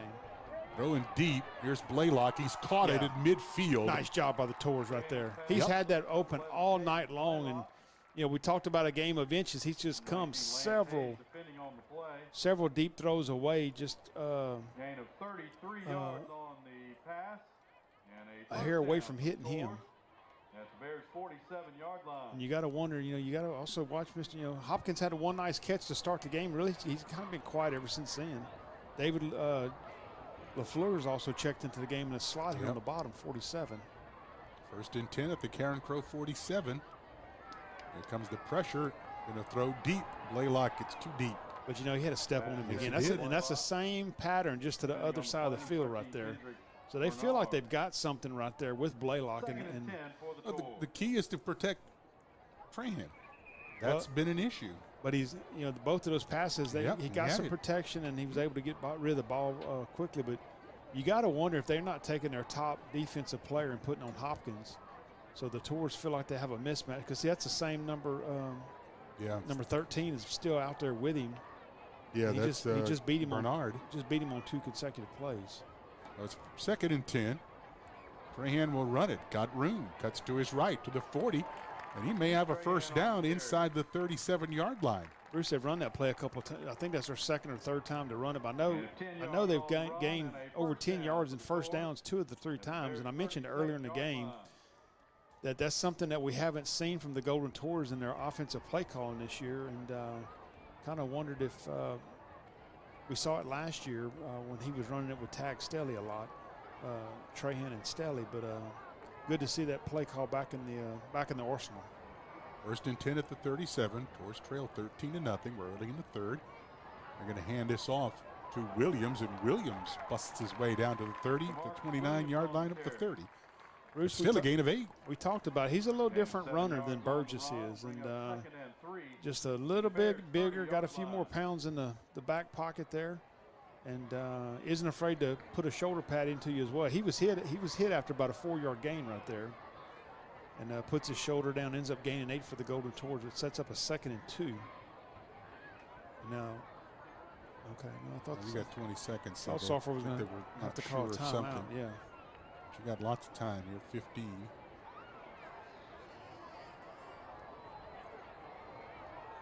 Second down and 3 from the 30. Stack the box here. And it will be second down and 8, because that's a full start. Yeah, you got 1 or 2. That's where they were going with the ball too. Blaylock was in a hurry. Yeah. 5-yard penalty will bring up And there's a penalty from the in the middle of a good drive. Yep. Fans, get out those split. Well, Towery was there. He was on the Sulphur sideline, and Towery had actually moved him around a couple times. So that formation, they had trouble with the formation back from the get-go. We thought they were going to use a timeout, but there was plenty of play clock left, so they didn't burn a timeout. Well, now the play clock's not even running. I was going to say, interesting enough, the play lots clock's of not time even now. running now. Now they've started it. Here comes the pressure. Tripped up at the 20-yard line, and Hopkins goes down. Incomplete. Number 10, Jonathan Hopkins. Yeah, I don't think he was tripped by Yeah, the defender, because so, he had a couple steps on him. Third and 8 for the Tours. So now it's 3rd and 8.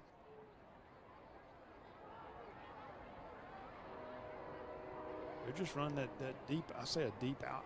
I'm calling it a deep out pattern. It's about a 15-yard, and he heads up the middle of the field, and just kind of bends it toward the outside. They've had a lot of success with their wide receivers. They've got everybody bunched in tight now. There's the play fake. Trahan is in trouble. Stops, throws, incomplete.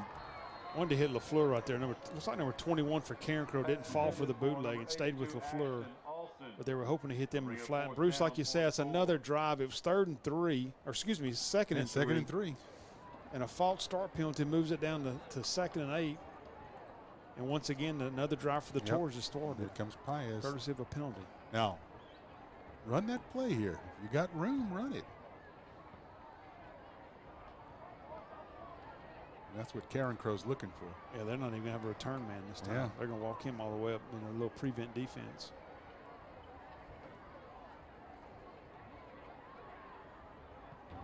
And he will kick it. It will hit at the 10 and will roll out of bounds inside the 10-yard line. So, as we mentioned, that's another missed opportunity for the Golden Tours tonight, though. They had a great drive going right there, and just that one little 5-yard penalty. That was it.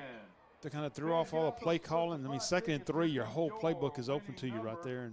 And they did have Carencro on their heels on defense. So let's see if the Golden Tour defense can make some adjustments here to start the second half and get the ball back for their offense. 10:01 to go in the 3rd quarter, 13-0 Carencro. The ball went all the way down to the 5-yard line, Bruce. Yeah, it hit inbounds at the 10. It's the second time he's rolled one inside the 15-yard line. Be nice to get a little turnover right here. Yes, it would. They've not had one yet tonight. It's a fumble. Ball's on the ground, too. Either team is signaling that they have the ball. It's 2nd down and 10. That was the opportunity. We called for a turnover right there. Bad snap right there. Looks like I'm assuming maybe the quarterback was able to fall back on the ball. Yeah, Caesar fell on it as he was up under center. From the 5-yard line. He may have pulled away just a bit too early. 2nd down and 10 now for the Golden Bears. They lead at 13-0 here, deep in their own territory. Tours with late defensive substitution right there. And the option will come near side, and they will stuff Nice Caesar job after a gain of 3. Right Massey stayed home right there and just read Caesar. Big play here. You got 3rd and 7. Not only is it a big Carencro at the 8, and not only a big play, if you're able to hold them right here. We talked about their kicking game last week. Yep. So you can have them punting from their own end zone. So yeah, this is a big play for the Golden Tour defense right here. They will sweep it to the far side, and they will be just short of a first down by about half a yard. Yep. So coaches were yelling next door, snap the ball, because Sulphur was moving around. Yeah, Sulphur was having trouble with their alignment. Let's see. And they're going to do it again. Snap the ball in a hurry. If you're Carencro, big gap. There's a big old hole right in the middle. Big hole. That's where he's going to go. Sneak. They hand it off for the first down. Anyway. Yeah. You know, that's the difference in the score and the mentality right there, though, Bruce. Yep. We had an opportunity like that early in the game that we thought we could move the ball and kick the ball, and they have 4th and a half yard from their 14-yard line right there, and they go for it and get a first down and keep the ball in the offense's hands. What a big gap. And they will run this one for a couple of yards. I think that was Coleman come up and laid that last little lick. Here's what you're going to – I was wondering this in the first half, though, Bruce. I got a 13-0 lead. We didn't see much of the veer in the first half. Now do you see the veer, and they really work the clock. 3 on the play, brings up 2nd and 7 from the Granted, they've been inside the 20 this whole time. 2nd and 7. Trouble in the backfield. Yeah, tacklers are led right there by number 91, Landon Arant. Landon's a senior, you know, it's a 2-year starter. He hasn't made a lot of noise this year, so is that him that's down? That's 6. Oh, 6, that's Massey. Yeah, that's an Massey. injured player. 3rd and 8 from the 20. Another big third down. Big third down, yeah. Defense has to figure out a way to get off the field right here. Yeah. Once again, fans, that They winning have not ticket number attempted a pass here in this possession. 7:33 to go in the third. It's 13-0. Yeah, no, like I said, I just kind of wonder if we might see some of that more traditional veer offense once they got that lead. You know, even those announcers were talking about them playing with a lead before the game. And that from what they've seen so far from them this year, that once they're able to get a lead, that they're a really different team than when they're having to play from behind. Well, this is the closest they have been in a game since Washington Marion. They won that one by 40 points. By this time against Acadiana, it had become 22-0. I don't know if Massey may have just got a little low blow right there. Yeah, I think so. That's it. When he was first rolling around right there, they had all the symptoms. Yep.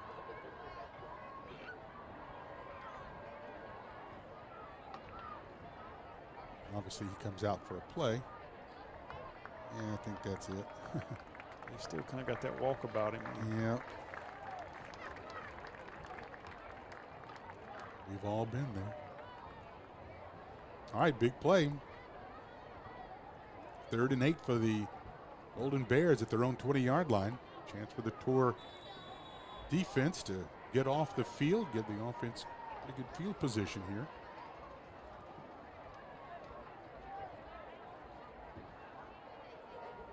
And they will throw. Caesar to the near side, throws complete. First down. Gain of 11 on the play. Let me tell you what they did right there, Bruce, too. They went number 24 for the Golden Tours, came in for Massey. That's Slade Shove Knox, just a sophomore defensive back, and they immediately went right at him. 10 for the Bears at their own 31. Made a nice play, but, you know, the tight end was able to run just enough deep enough pattern for a first down for the Bears. From the 31-yard line. So once again, you know, we mentioned that was another big third down, and the Tours just can't get off the field here. Nope, drive started back at the 5. They will give it to Ryan Jr., who breaks away. That 50, defense, so Bruce. 40, 30, he'll score. I don't understand that. We were lined up like it was a goal line situation. The Tours have flags on the field, but I don't see a flag. Well, yeah, it's got to be somewhere because that's what everybody else is doing. He's got a holding call. I don't see a flag on the field, though. I don't either. We're going to take it, though. But the Golden Tour, that was very confusing play. Oh, where is the flag? Oh, on the 40 over there. Oh, so they'll pick up the first down, but at midfield. But it won't be a first down. We had 7 guys lined up on the defensive line, like a goal line situation, and once he got through the line, there's nobody left right there. I don't quite understand that defensive line up there. And all he did was he laid a stiff arm to the safety, and he's gone.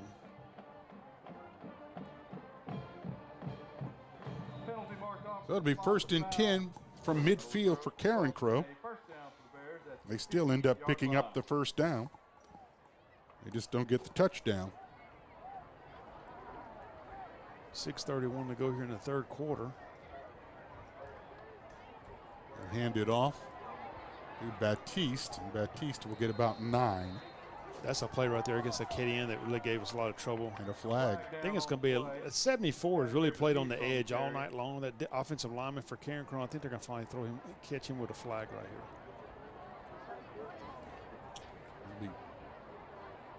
And it's going to be a dead ball. that guy's got a point. The coach next door's got a point. If it's a dead ball, it can't go back to the original line of scrimmage. It should go to where the play ended. Yeah. Well, if it's a spot foul, it's at midfield. Yeah, but he called it a dead ball foul, so it can't be a spot foul. Okay. So that's what they've still got it marked. One guy's got it marked at the line of scrimmage, and one guy's got it marked at the 41. Okay. And he's talking to the white hat right now. So if it's a dead ball, it should be marked off from the 41. It'll be 2nd and 16. Yeah. So it'll be 15 no matter where it's coming from. Yeah, that's what he's telling him. Oh, you got to move it back to where the tackle was made. He picked up 9. Now he'll lose 15. 9 yards on the play, but a 15-yard mark off. No, it will be 2nd and 16, Coach. Yeah. Let's say if it's first, then you're going to mark it from the line of scrimmage. The original spot of the foul. Which would have taken, I'd have taken 1st and 25. Yep, I'd have taken it too. So they move it back to the 44-yard line. Start up the clock again with 6:20 to go. 2nd and 16 for Carencro. Times this officiating crew tonight, Bruce, seems to have kind of struggled with some of the technical part of their game. They will hand this off to Batiste to the 50, 45, 40. First down at the 36-yard line. Yeah, it looks like the Tours are starting to tire a little bit is what I'm seeing on defense right here. A lot of reaching, trying to make tackles. And you see a couple of Golden Tours looking to the sideline trying to get a substitution for him in the game. Trim's been down a couple times, Keegan, and he's got one. Looks like he was one of the ones trying to get a substitution in there for him. It's water break time anyway, so they'll get a timeout now with 5:58 to go here in the the third quarter.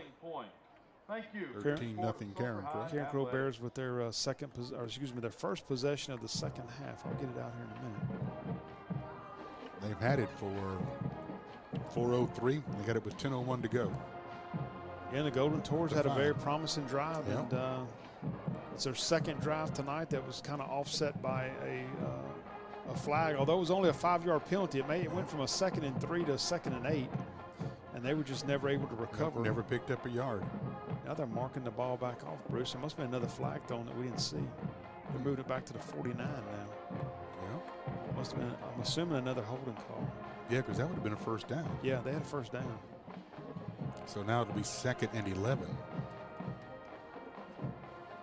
Westlake leads 21-7 to Ritter.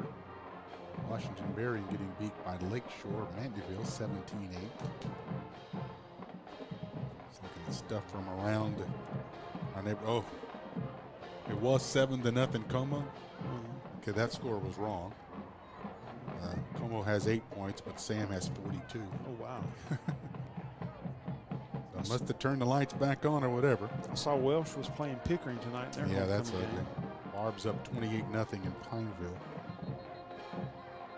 Curling's Catholic was 4A, 31-7 over Notre Dame. Southside's up now 24-7 over New Iberia. Rep leads South Beauregard 51-0. So now, yeah, it was a holding penalty, a so spot foul. So now they repeat first down because it was a spot foul. So it's 1st and 11 now. It was 2nd and 16, wasn't it? Yeah, could it be first down? Sure was. That's completely. Yeah. Well, it's 1st and 10 now. Now they've moved it back. Now it's 1st and 10. Now the yardage markers line up. I don't know. All right.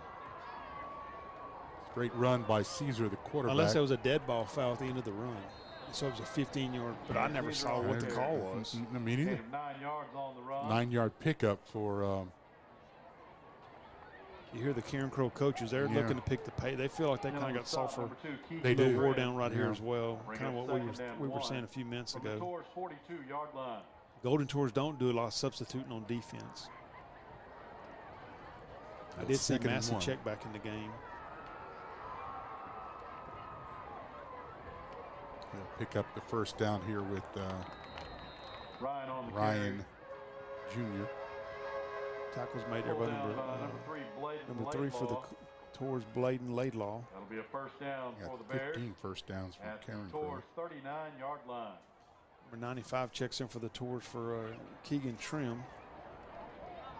Brooks Beto, senior defensive lineman. They get shut out 2 games in a row, Houston. 1-4 against Baltimore. This time Caesar will keep it inside the 30. Caesar on the carry. First down to the 27-yard line. They are just wearing out the Golden Tour defense right now. Yeah, with a drive that started at the 5-yard line. Yep, over 5 minutes ago. Yep. 27-yard line. Officials will call a timeout for some reason. If Sulphur didn't actually call that timeout. Said I did. I don't understand. Now they're all going in for a huddle. Yeah. Except this one side judge that we've had the pleasure of working on. I wonder if we have an official issue because the Sulphur trainers are coming out. Guess it's just a couple of ladies just bringing water, yeah. Or maybe they didn't get water at the water break. I have no idea what's going on here. Sulphur definitely could use a timeout right there. And the Dairy Barn. Use turnover too, because this. Well, we mentioned this is a big one here. Even more critical, starting on the 5, was the very first snap was a fumble. Yeah. That the Tours have just, like I say, been a hair away all night long. And they had a 3rd and 8. They've had 2 3rd and 8s that they've converted. Yep. Had a 3rd and 8 and had a 2nd and 16 they converted as well. This could be the end here, because this is a great drive and it's just taken all kind of time. They've had the ball now for 5 minutes. Yeah, even if the defense comes up with a stop, they really worked the clock.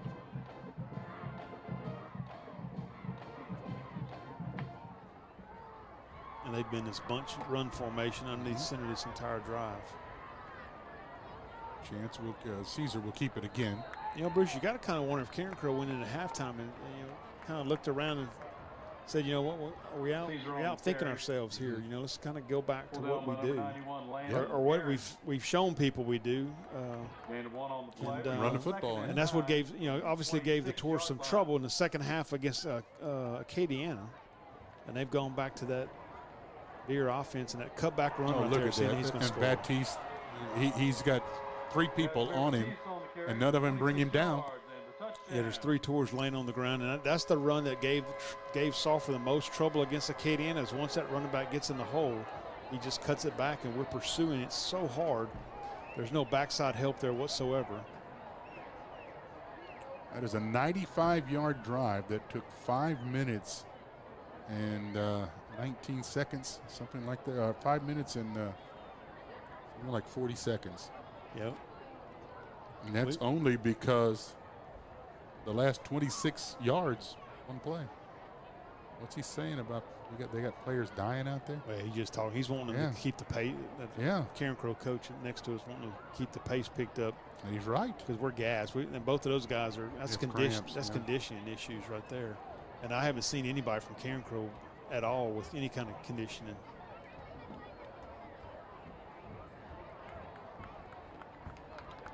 Looks like number 91, Landon Arant, is one of the players that's getting up and off the field. I can't see a number yet on the other one. But nevertheless, it results in a Golden Bear 3rd touchdown of the night. 80, 81, and 95-yard drives.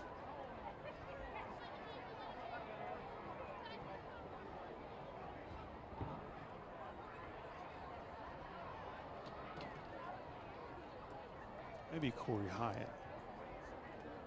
It's a single digit. Yeah. No, number 8. That's number 8. That's Coleman. Yeah. Elijah Coleman. They had him at the 25-yard line. Yeah, it's a back-breaking sequence of plays over for the Golden Tours. As we mentioned, you got to drive thwarted by a penalty, and then you end up punting and pinning them in deep situation. Yeah. And actually had if you think about it, you had 2nd and 10 after the fumble. They had no gain right there on that play. No, they actually scored 2 touchdowns on that possession. Yep. One was called back. Yep. Over 2 long runs, both of them on long runs. Yeah.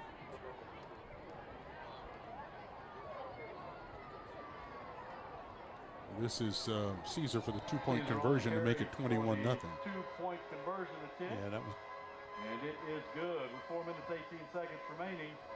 So with 4:18 to go here in the third quarter, the Bears have moved out now to a 21-0 lead over the Sulphur Golden Tours.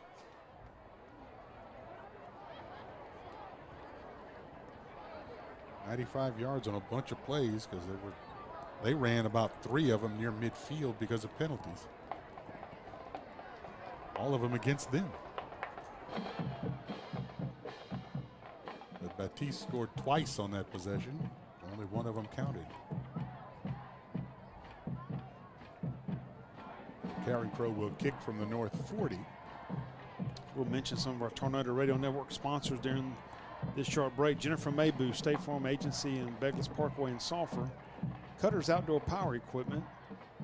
Go see them over in Lake Charles for any of your power equipment needs. Lawnmowers, blowers, weed eaters, all that good stuff. Joey Abshire and here's her crew over at A Door Works. You know, Joey's still working out of a temporary building. Bruce went by there the other day. And so if you're in the market for any doors that may be damaged from the storm or for whatever reason, go give those guys some business over there. George's House of Flowers. We've mentioned homecoming coming up next week. The young men and young ladies will need some flowers. Go see George. Or some of us guys may just need to get out of the doghouse a little bit.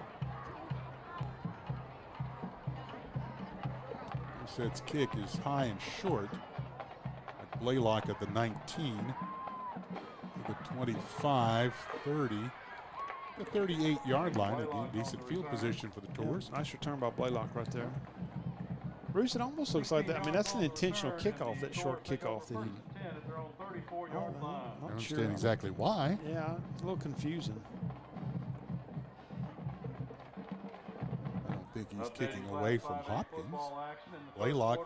Southside 31, New Iberia 7. Blaylock can run pretty good. Well, Blaylock's done all the damage tonight from a receiving standpoint for the Golden Tours. He's wide right. On 1st and 10 from the 34. They move it back to the 34. Trahan is going to throw way too deep for Blaylock. Pretty pass, but he needed to hold it. Pretty pass, and he's got to step on the defensive back, and once again the pass just is, just a yard too long. Falls incomplete. He was 5 of 11 in the first half. I got to wonder though, Bruce. At some point in time, you have to. You've been able to complete a few of these long passes, but for the most part, they're falling incomplete. But you've got to have another receiver working across the middle or something, underneath that long route. Well, that's Hopkins out there now. And we'll run it to Williams across the 35 to the 37 for game 3. Williams on the carry. It's unfortunate we're not getting enough first downs in these games to really let the Williams. I think Williams, in my opinion, has been our best running back so far this year in limited action. But we're not able to sustain drives long enough to really get our running game going. And that's one of the things that will open up the passing game. But we just can't get enough plays in on drives to get it done. 3 receivers to the right, 1 to the left. 3rd and 7. On the 37.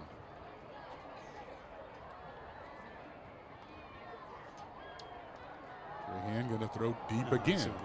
It's be intercepted. Actually, that ball never had a chance there. Nope. 25, 30, 35, 40, and out of bounds all the way on the other. He ran 100 yards to pick up 10 after the interception. So that's first turnover of the ball game, and out comes the defense. Offense had the ball for about 1 minute and 15 seconds. But Bruce, I got to question some of our play calling right here now. Yeah, I agree. We're just starting to chunk the ball up in there and hope someone can catch it. And like I said, that ball there was, we're running the plays that are being sent in, but that ball right there was, 8 to 10 yards past the wide receiver. Yeah, the kid catches it at about the 35, runs all the way back to the 20, and ends up getting to the 40. But we're just not even getting right. I don't know, just it's a little aggravating, a little confusing. It is tonight because this team is beatable. Yeah. Well, not what I expected to see. Lafayette team was beatable last week as well. First down, they will throw. It as he throws it for the touchdown. This will be Babineau, who will easily outsprint any of the Tours for the 60-yard score. Babineau for 60 yards and a touchdown. His second touchdown of the evening. And one play, 60-yard drive.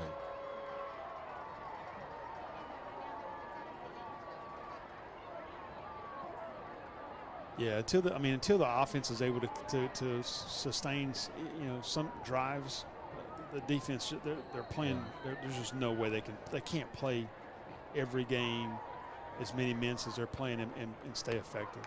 And this time Babineau will throw for the 2-point conversion. It's now 29-0.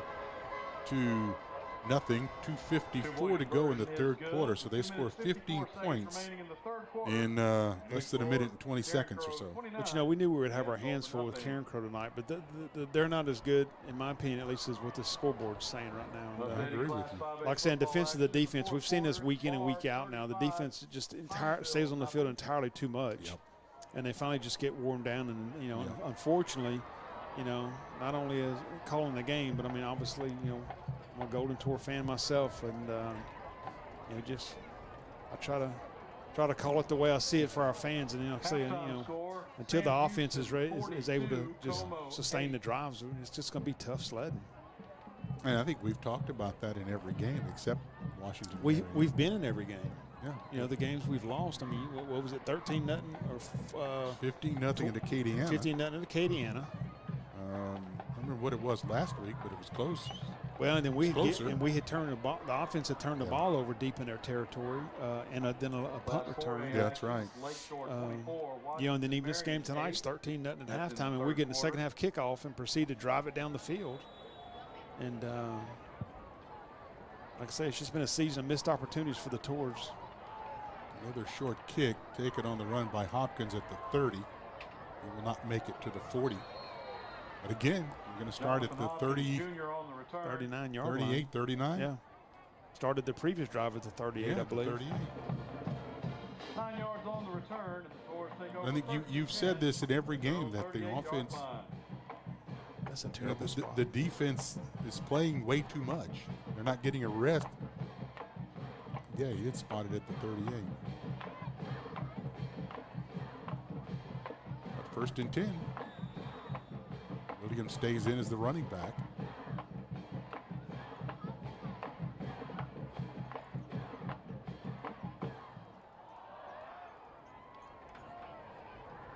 Two receivers to the right, two to the left. One-man rush coming. Going to throw deep again. And this one is incomplete, intended for Caden Blaylock. Blaylock. On the play, number 19, Lance Yeah, right now the defensive backs for Carencro, Blaylock's down, looks like with a cramp. Oh, he's back up fine now. But the defensive backs for Carencro kind of know what's going on now. And so they're just sitting back, really just kind of playing center field and just running with the receivers. And Lance Hayes that time on defense for Carencro, a sophomore. But I don't know, we continue to throw the ball 35 and 40 yards down the field. We've got to start getting some intermediate routes mixed in into the game plan. They will run the football this time. Nice carry by Williams. Marcus Williams on the carry. He's tripped up by Jamar Dennis Jr. after a pickup of it's like going to be 6 yards to the 44-yard line. And if he doesn't trip him, he's got a first down. So it'll be 3rd down and 4 from the 44. With 2:15 to go in the third quarter. It's now 29-0. 15 points here in the third quarter for Carencro.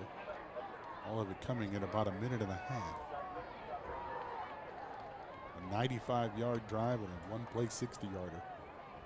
Trahan is going to keep. Got a lot of room. He's in midfield. He's at the 40, the 30.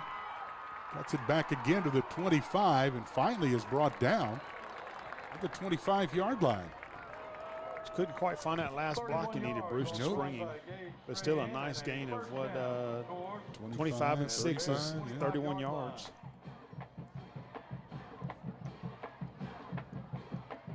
First and 10 Sulphur, the Carencro 25-yard line. So that's the positive play they need on one of these drives right here.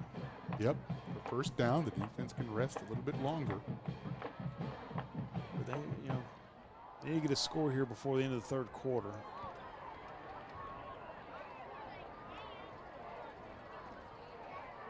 Hand will throw short, complete. It's a short game for Babez. He could not escape Martin out there, or Bernard out there, and a flag goes down late, and that will probably be against Sulphur. Well, there's a couple of Carencro coaches way on the field, so I don't know if they were upset thinking that the flag was on them. I think something was said, and the Carencro players were applauding. Dead ball foul, personal foul. So there's the penalty. Just can't. I mean, the Tours are not good enough. I was going to say the exact same thing to overcome this. Just an honest opinion. They're not good enough to continue getting 15-yard penalties on these drives and expect to come out with scores. Second time tonight it's been 15. Earlier in the quarter it was 5. And 15-yard penalties generally come from undisciplined play by one of the players. And now it's 2nd and 25. And they will throw. There's the intermediate route. Yep. And it's to it's LaFleur. Yep. 15-yard pickup. Just going to get them back to their original line of scrimmage.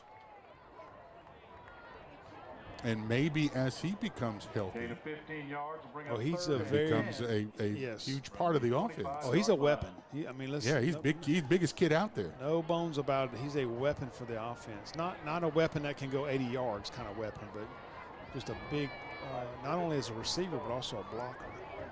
So it's very important that they get him healthy. It's 3rd and 10. And with time, he's going to throw to the end zone. Laylock will not get to it. 3rd and 10 from the 25-yard line, and you throw to the end zone. Bring up 4th and 10 for the Tours. So it's now 4th and 10 from the 25. You're going to go for it. Well, when you're, here's the other thing, right?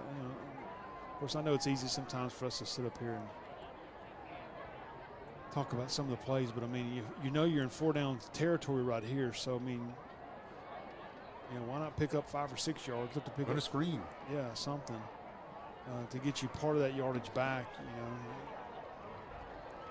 But it sets up now 4th and 10 from the 25-yard line. 10 seconds to go here in the third quarter.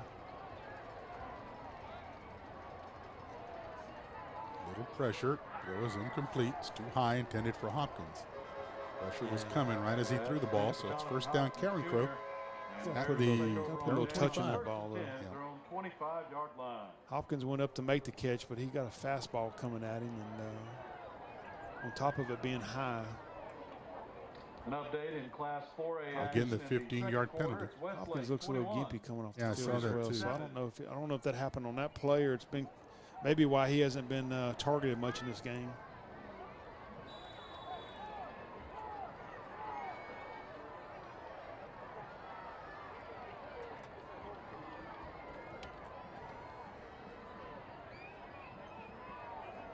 Here's that defensive front, Bruce, we ran a while ago. We run that touchdown against. We run the play, and this time the Tours hit him in the backfield, but he escapes. He and now reverses to the other side. And he's got a brigade in front of him. 50, 40, 30. Tours have the angle. They miss him at the 20 to the 10. He's caught from behind at the 9-yard line. Got it tore down at the 24, back over here. It's going to be the end of the quarter anyway. That's Keegan Trim. He's been down a couple times already tonight. That will be the end of the quarter. 29-0. I got 19 first downs here for Carencro. I think they got 9 of those in the third quarter. Yep. Sulphur with 7 first downs. As they tend to trim. So let's finish mentioning a few of our sponsors during the quarter break right here. David Missy with Missy's Grocery, oldest grocery store in Sulphur. Go see David Missy and his crew over there. Dr. Grimble, Pediatric Dentistry here in town, Cypress. This broadcast of Friday Night Football is sponsored by Jennifer Maybu State Farm, your good neighbor State Farm agent.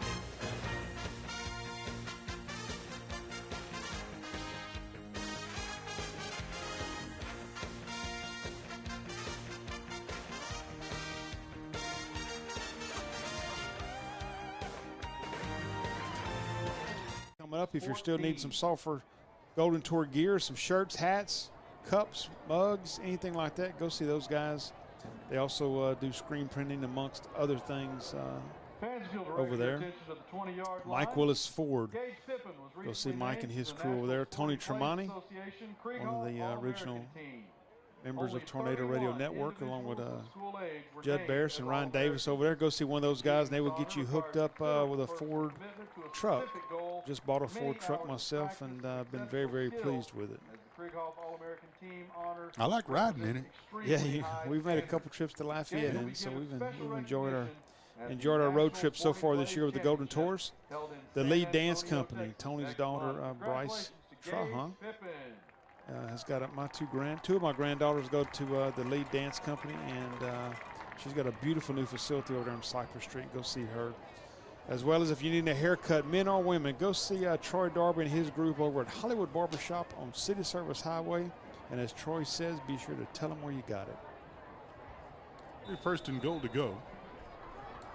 Barb will get a win tonight. They're at 42-0, I think it is in Pineville. Little naked bootleg. Oh, he dropped it. Just didn't quite reach him. He had that big tight end opening the front corner of the end zone, and just he wasn't able to slow up enough to make that catch. We got a little pressure on the quarterback right there. That he wasn't able to get his feet set to get as much on that throw as he probably wanted to. Falls incomplete.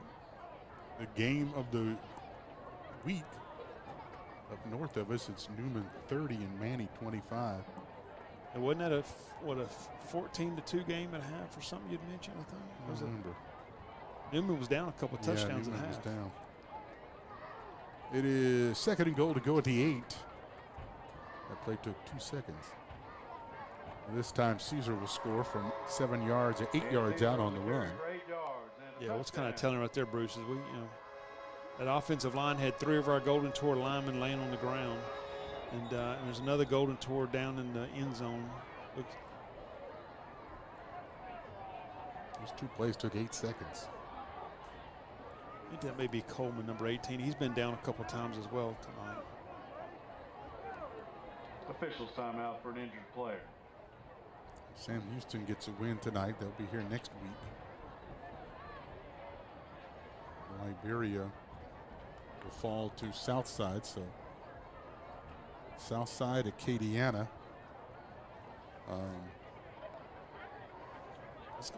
When is that? I wonder when Southside plays Acadiana. I don't know. That should be a good game. Trying to think of the 4 winners. Sam Houston, Southside, Acadiana, Carencro. Pineville, nothing. The district winners this week. Third quarter score, Sam Houston 55, it's 55 to 8. Well, the clock's running in the Bluff. Third quarter score, Southside 37. Up 35-0 here. If I'm Carencro, don't I work on my kicking game? I don't think so. We don't understand this right here. Well, I guess that's what they're going to do. Yeah, they're just I guess their quarterback's also their holder.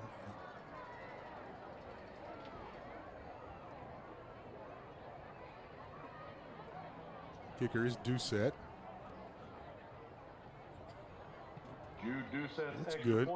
Yeah, you're up by this many points, and if fear is the problem with your kicker, here's the time to fix that. I guess they're just lining up like they normally do, just to give the Tours something to make that defense move a little bit more, just in case. It's 36-0, 11:52 left to play in this one. Carencro has next week. I looked it up. I can't remember who it was. They lost to Southside, so they've already played them. And they had beaten Barb. They still got Acadiana.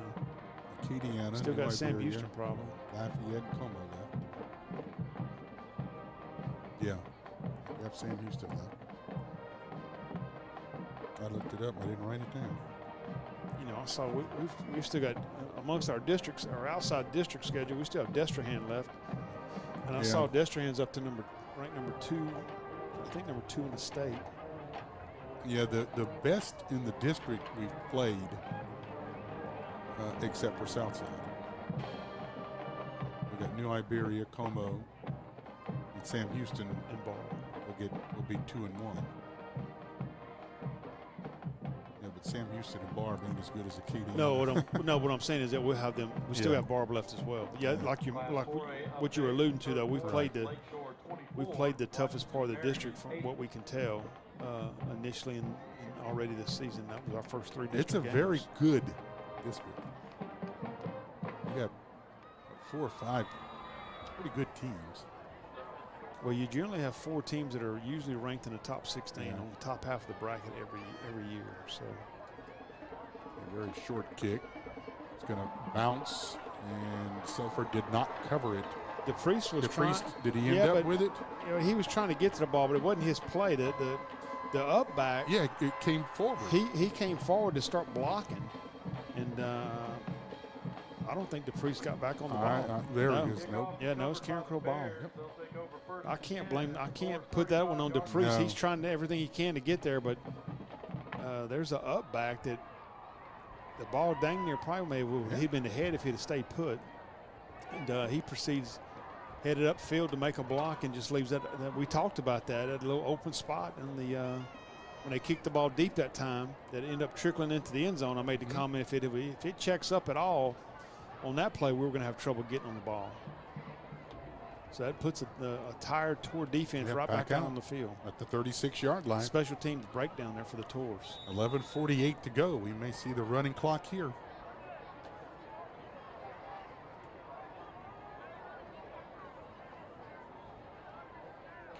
A little surprising that they've got the starting quarterback back in, but he's still in the shotgun.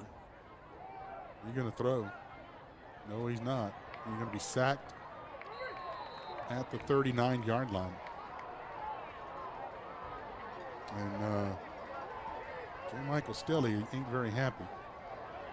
Had his helmet ripped off by and no flag. big old lineman. The white hat standing right over that whole situation. Yeah. For a loss of 2. Gregory Bush Jr., number 70. It's a big young man. Yes, he is. 13 from the 39-yard line. It'll be 2nd down and 13. This is a senior quarterback. You're right. Why in the world is he still out there? Well, and he definitely makes that offense go. Yes. You know, that's my other take on this. I mean, you're up 36-0. He's the key to making this offense go. I'm not. You know, he's going to run it again. Dang sure not going to run him. Yeah, Caesar to the 30. Unless he's got something going on where he's trying to, reach a little milestone or a little record or something. So. But other than that, I don't. Gain of 9 on the play. Like I said, I've got to get him. Unless like that kicking game, your backup is that much of a drop off. Yeah. 30-yard line. But I still wouldn't run the quarterback. I'm gonna let that slew of running backs carry the ball. It's 3rd down and 4 from the 30. He's gonna carry it. He's going to carry it again for the 1st down. Yeah. To the 22-yard line. Tackler's led there by number 6, Massey. Good to see him back. 7 yards and a 1st down for the Bears. I got 20 first downs for Carencro.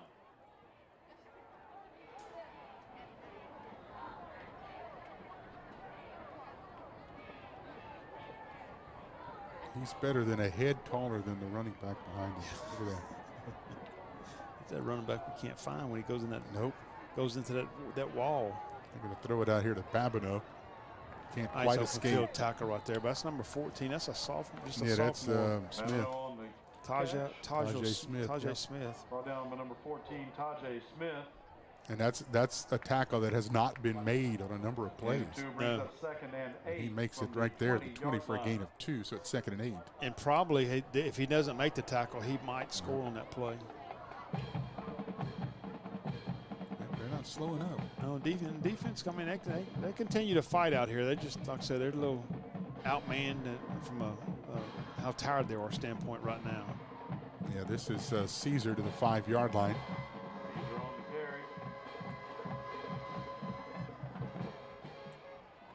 And 15 yards on the run and a 1st down for the clock Bears. will continue to run. And of course, if they score, 5-yard line. The clock will continue to run, period.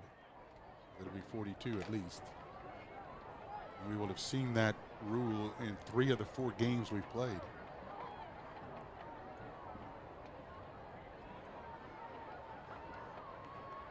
Instead, he's going to throw it.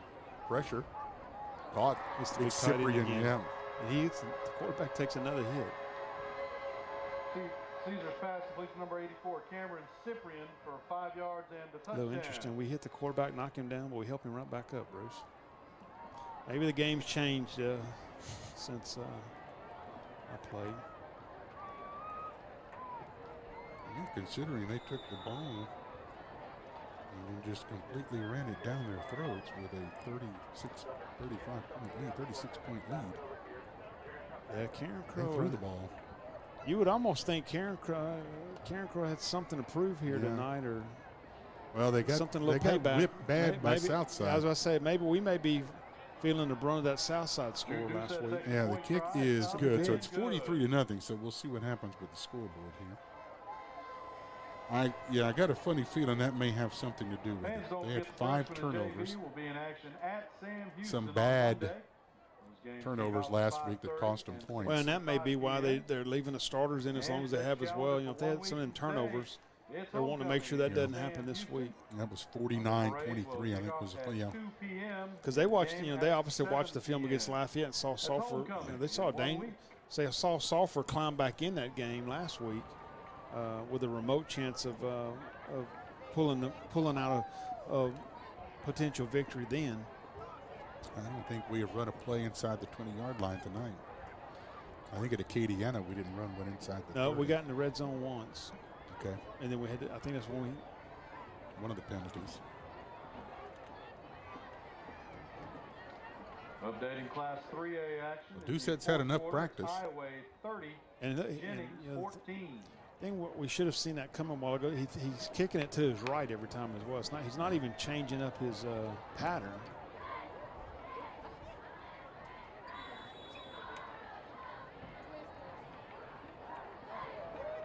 Same exact play. Taking it to 34 and he just falls down. That's what should have. That's how we should have covered that. No, that's number 9. 9? Okay.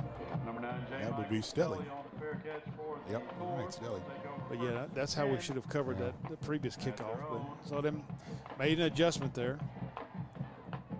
So the go-to offense will come out. 8:22 and the clock running. Yeah. Go here in the fourth quarter. Currently trailing 43-0. Yeah, the clock will not stop now, except for the 6-minute water break.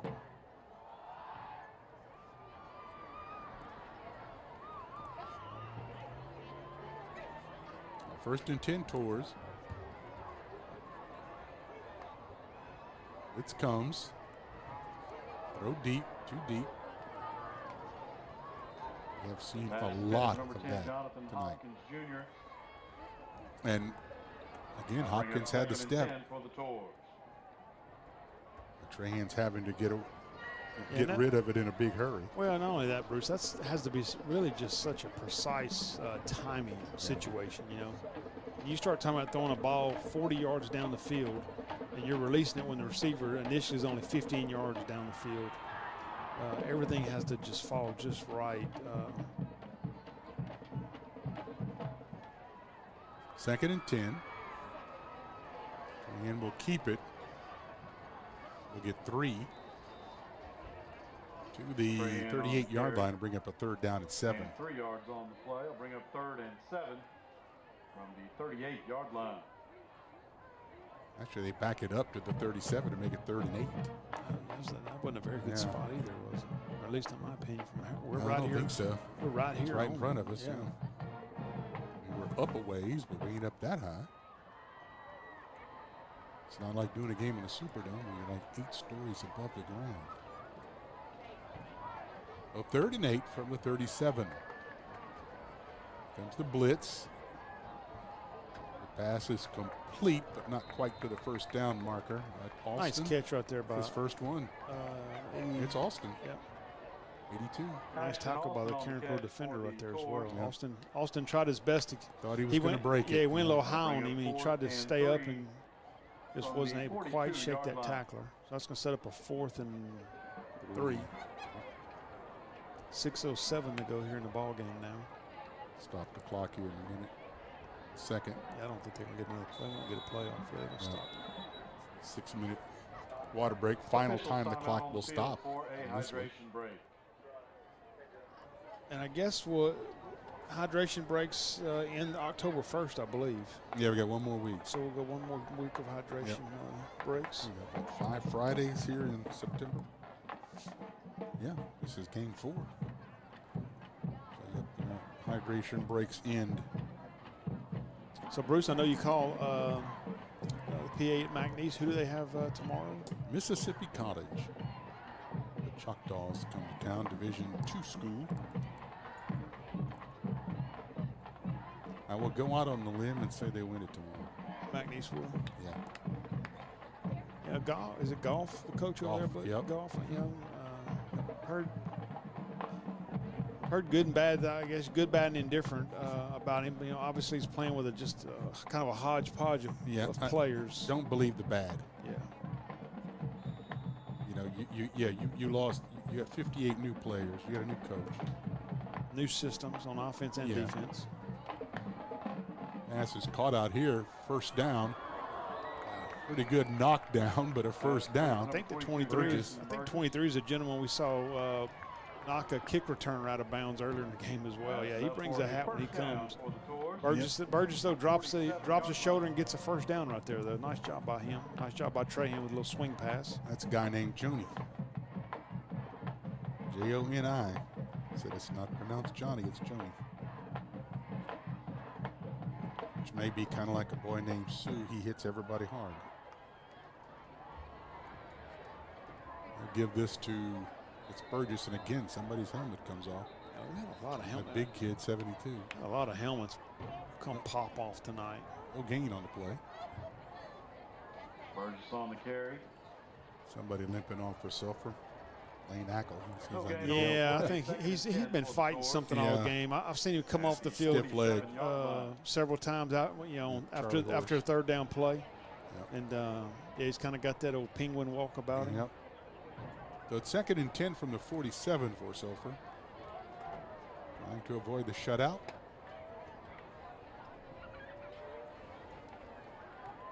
Shut out by Acadiana. Blitz comes, throws way too deep.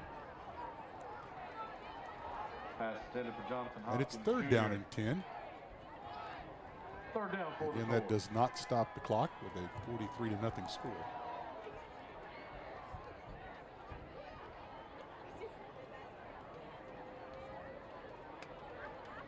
LaFleur will check back in. You know, as nicked up as he's been, I'm a little surprised he's back in the game as well. The flip side of the score, you're going to make a push the second half of the season. You need him healthy for your offense. Clearly, they're just trying to give him some snaps. I was about to say, at the same time, you want to get him some snaps. Yeah, you got to give him some game situations. Just not sure about doing it right here. Throw it to him, and he catches it. First down. And it's going to take a whole cave full of bears to bring him down. Oh, and then, yeah. That's totally uncalled for right there. A rabbit punch. I'm not going to mention the Golden Tours lineman's number right there, but that's something that they don't. Yeah, you cannot do that. We talked about undisciplined play, and that's a prime example of it right there. There's no sense for that whatsoever. Because that's going to that'll be a dead ball foul. It can still be first down, but you're going to lose 15 of the 20 yards he gained. Yeah, but there's no excuse for that. Nope. That's some of the stuff we saw at Lafayette High last week. Yes, that's right. That Lafayette was doing. That we were really, you know. He's been thrown out. I don't care how tough the season gets for Sulphur. That's just not the way we play. That's just not what we do over here. And he has been ejected. Which rightfully so, he should have been. Yep. So that'll move the ball all the way back to midfield. Should be a first down. 49 yards. Yes, it should be a first down. I believe the play was dead. Yeah. Well, maybe not. Maybe they were still saying he was still moving. So it will be 1st and 6. No, it'll be 1st and 10. Okay. That was a dead ball foul. At the Bear 49-yard line. They stopped the clock while they sorted it out. Now the clock runs again. But how'd you think you were going to get away with that, Bruce? I have no idea because we saw it all the way up here. I'm going to throw it deep again, and this one is going to be dropped. Hopkins. I was thinking as it was in the air, hey, they're going to get the touchdown. Jonathan Hopkins Jr., 2nd and 10 for the Tours. Nope, it was dropped. So it'll be 2nd and 10 from the 49, and the clock continues to run. Now down inside 3 minutes to go in the game.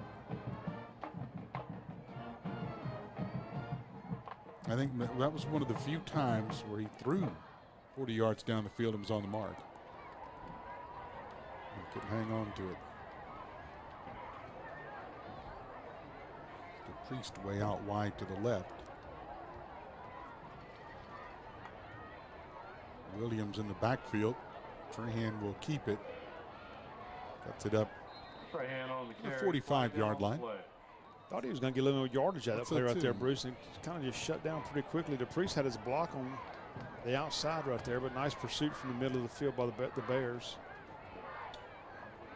I see a flag. Yeah, I see one flag. It's going to be personal foul, face mask. Face mask to call against the Bears. 15 on Carencro.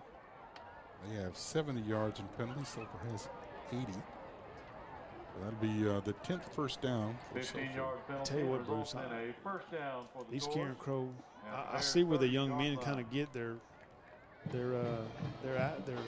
play from, because I hear these coaches next door and they're trying to figure out how to get the ball back again. Up 43-0 with a minute and a half to go here in the ball game. Like I said, they're trying to figure out, hoping to get the ball back on offense again. So hats off to the Carencro Golden Bears here.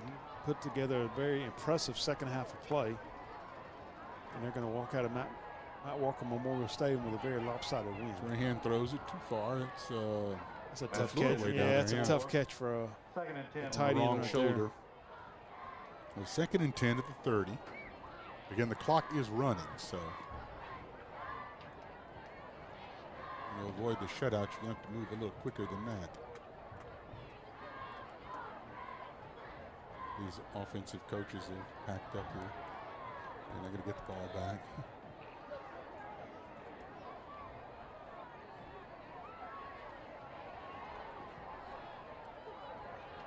Three receivers to the left, one to the right. Oh my goodness, somebody came in unblocked and Trahan escapes. Throws it, caught by LaFleur. What an outstanding catch in front of the cheerleaders. Dives out. Thank goodness he avoided that tackler though, Bruce, because he was about to. Well, Sulphur will call a timeout, so that's the only way you can stop the clock now. You know, Bruce, this is another head scratcher of a game though for the Tours. You know, they started out the first half, just like the Acadiana game, played right there with them. We get a couple breaks, it's a one-score game, if not a tie ball game, and like I say, Carencro comes out in the second half, makes a few adjustments, and just kind of wears the Tours down. But like you said, the Tours will be in action. We mentioned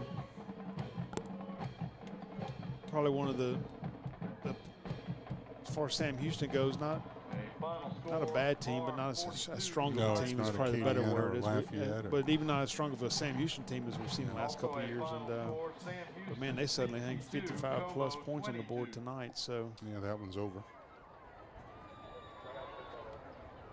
They'll get 2 homecomings in a row. So the Tours are set up, looks like on the 13-yard line, 1st and 10 with 30 seconds to go here in the ball game. Hand to throw. Slant is caught and dropped. Is that Hopkins again? Yep. As he brought it in, hit the ground and dropped it. Now the clock is running. I think so. Well, injury time, I guess it'll stop. Well, it stops it with 11. And it will start it again, so they better have to call a timeout.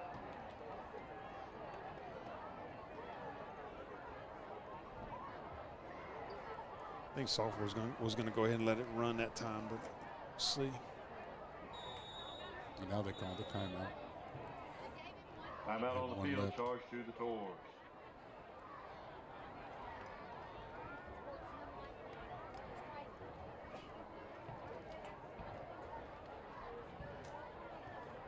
Tours outscored 30-0 in the second half. LSU Tigers be back in Death Valley tomorrow night against New Mexico. a bit surprised they beat State last night. Updating Class 4A That was a good action. game. In the third quarter, it's Lakeshore 31, Probably the Washington. SEC, I guess one of the top end SEC games of the week. Arkansas is at the plant A&M in Arlington, actually, Cowboy Stadium. Really? Yeah. Oh, that's right, because Jerry A James final went to score: Arkansas. Westlake 36, DeRidder 13. Westlake, I think Yeah, they beat just said DeRidder. 36-13 over DeRidder.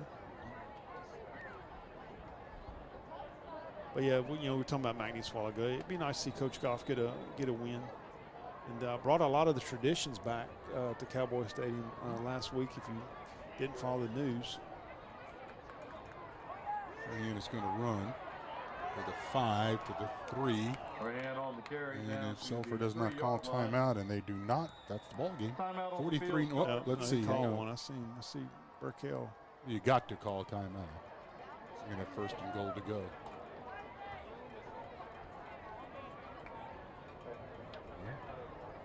I don't see a ball down there anymore. Well, I think some of the referees didn't realize that the there's clock one at the ran, but 3-yard Burkell line. was Yeah. waving. I saw him waving Yeah. because I was specifically watching him just They're out going of to give him 3 curiosity. seconds left. Yeah. And if I'm Sulphur, it's Once again, exactly like what to I'd thank do. our player of the game sponsors, Missy's, The Boiling Point, Raising Cane. If I could avoid the and shutout, Dairy that's Farm. exactly what I would do. Appreciate these sponsors. Well, you want to end the Sulphur game on a High positive note. Athletics. Yes. Yep. Member fans, Been a rough second half, and on the while it's Class not going B to change the Junior outcome of the Monday, ball game, but you're 5:30, wanting to 6:45 at Sam end it on a Houston. positive note, and And as a next coach, Friday you're is and homecoming. not As so much your the Tours players take right now, on probably, the but more from the Broncos coach's standpoint. right You're here looking at on 7 something p.m. that you can take into this week of practice and into the next Friday night's game against the visiting Sam Houston Broncos. And every play is a practice play against another opponent. Well, that's what we were just talking about. Carencro attempting extra points, kicking versus going for 2. On the other side, Carencro wants the shutout. And they will get it. No, he breaks a tackle. yeah. I don't think he's still No, not going he to get in didn't there. it. Yep. He'll get Well, brought down to the 1-yard line. That's going to be ball game. Yep. That is your final, 43 to nothing. Your final score, Carencro, an outstanding offense, running and throwing the ball. We didn't expect to see the passing offense for Carencro, but it was pretty good tonight. They had 3 touchdown passes. So on behalf of Bruce Merchant, I'm Don Martin with Tornado Radio Network. Stay tuned. We'll be back next Friday night from Matt Walker Memorial Stadium for homecoming versus the Cross River rivals, the Sam Houston Broncos. So have a great weekend and a great weekend. We'll see you next Friday. We appreciate you tuning in.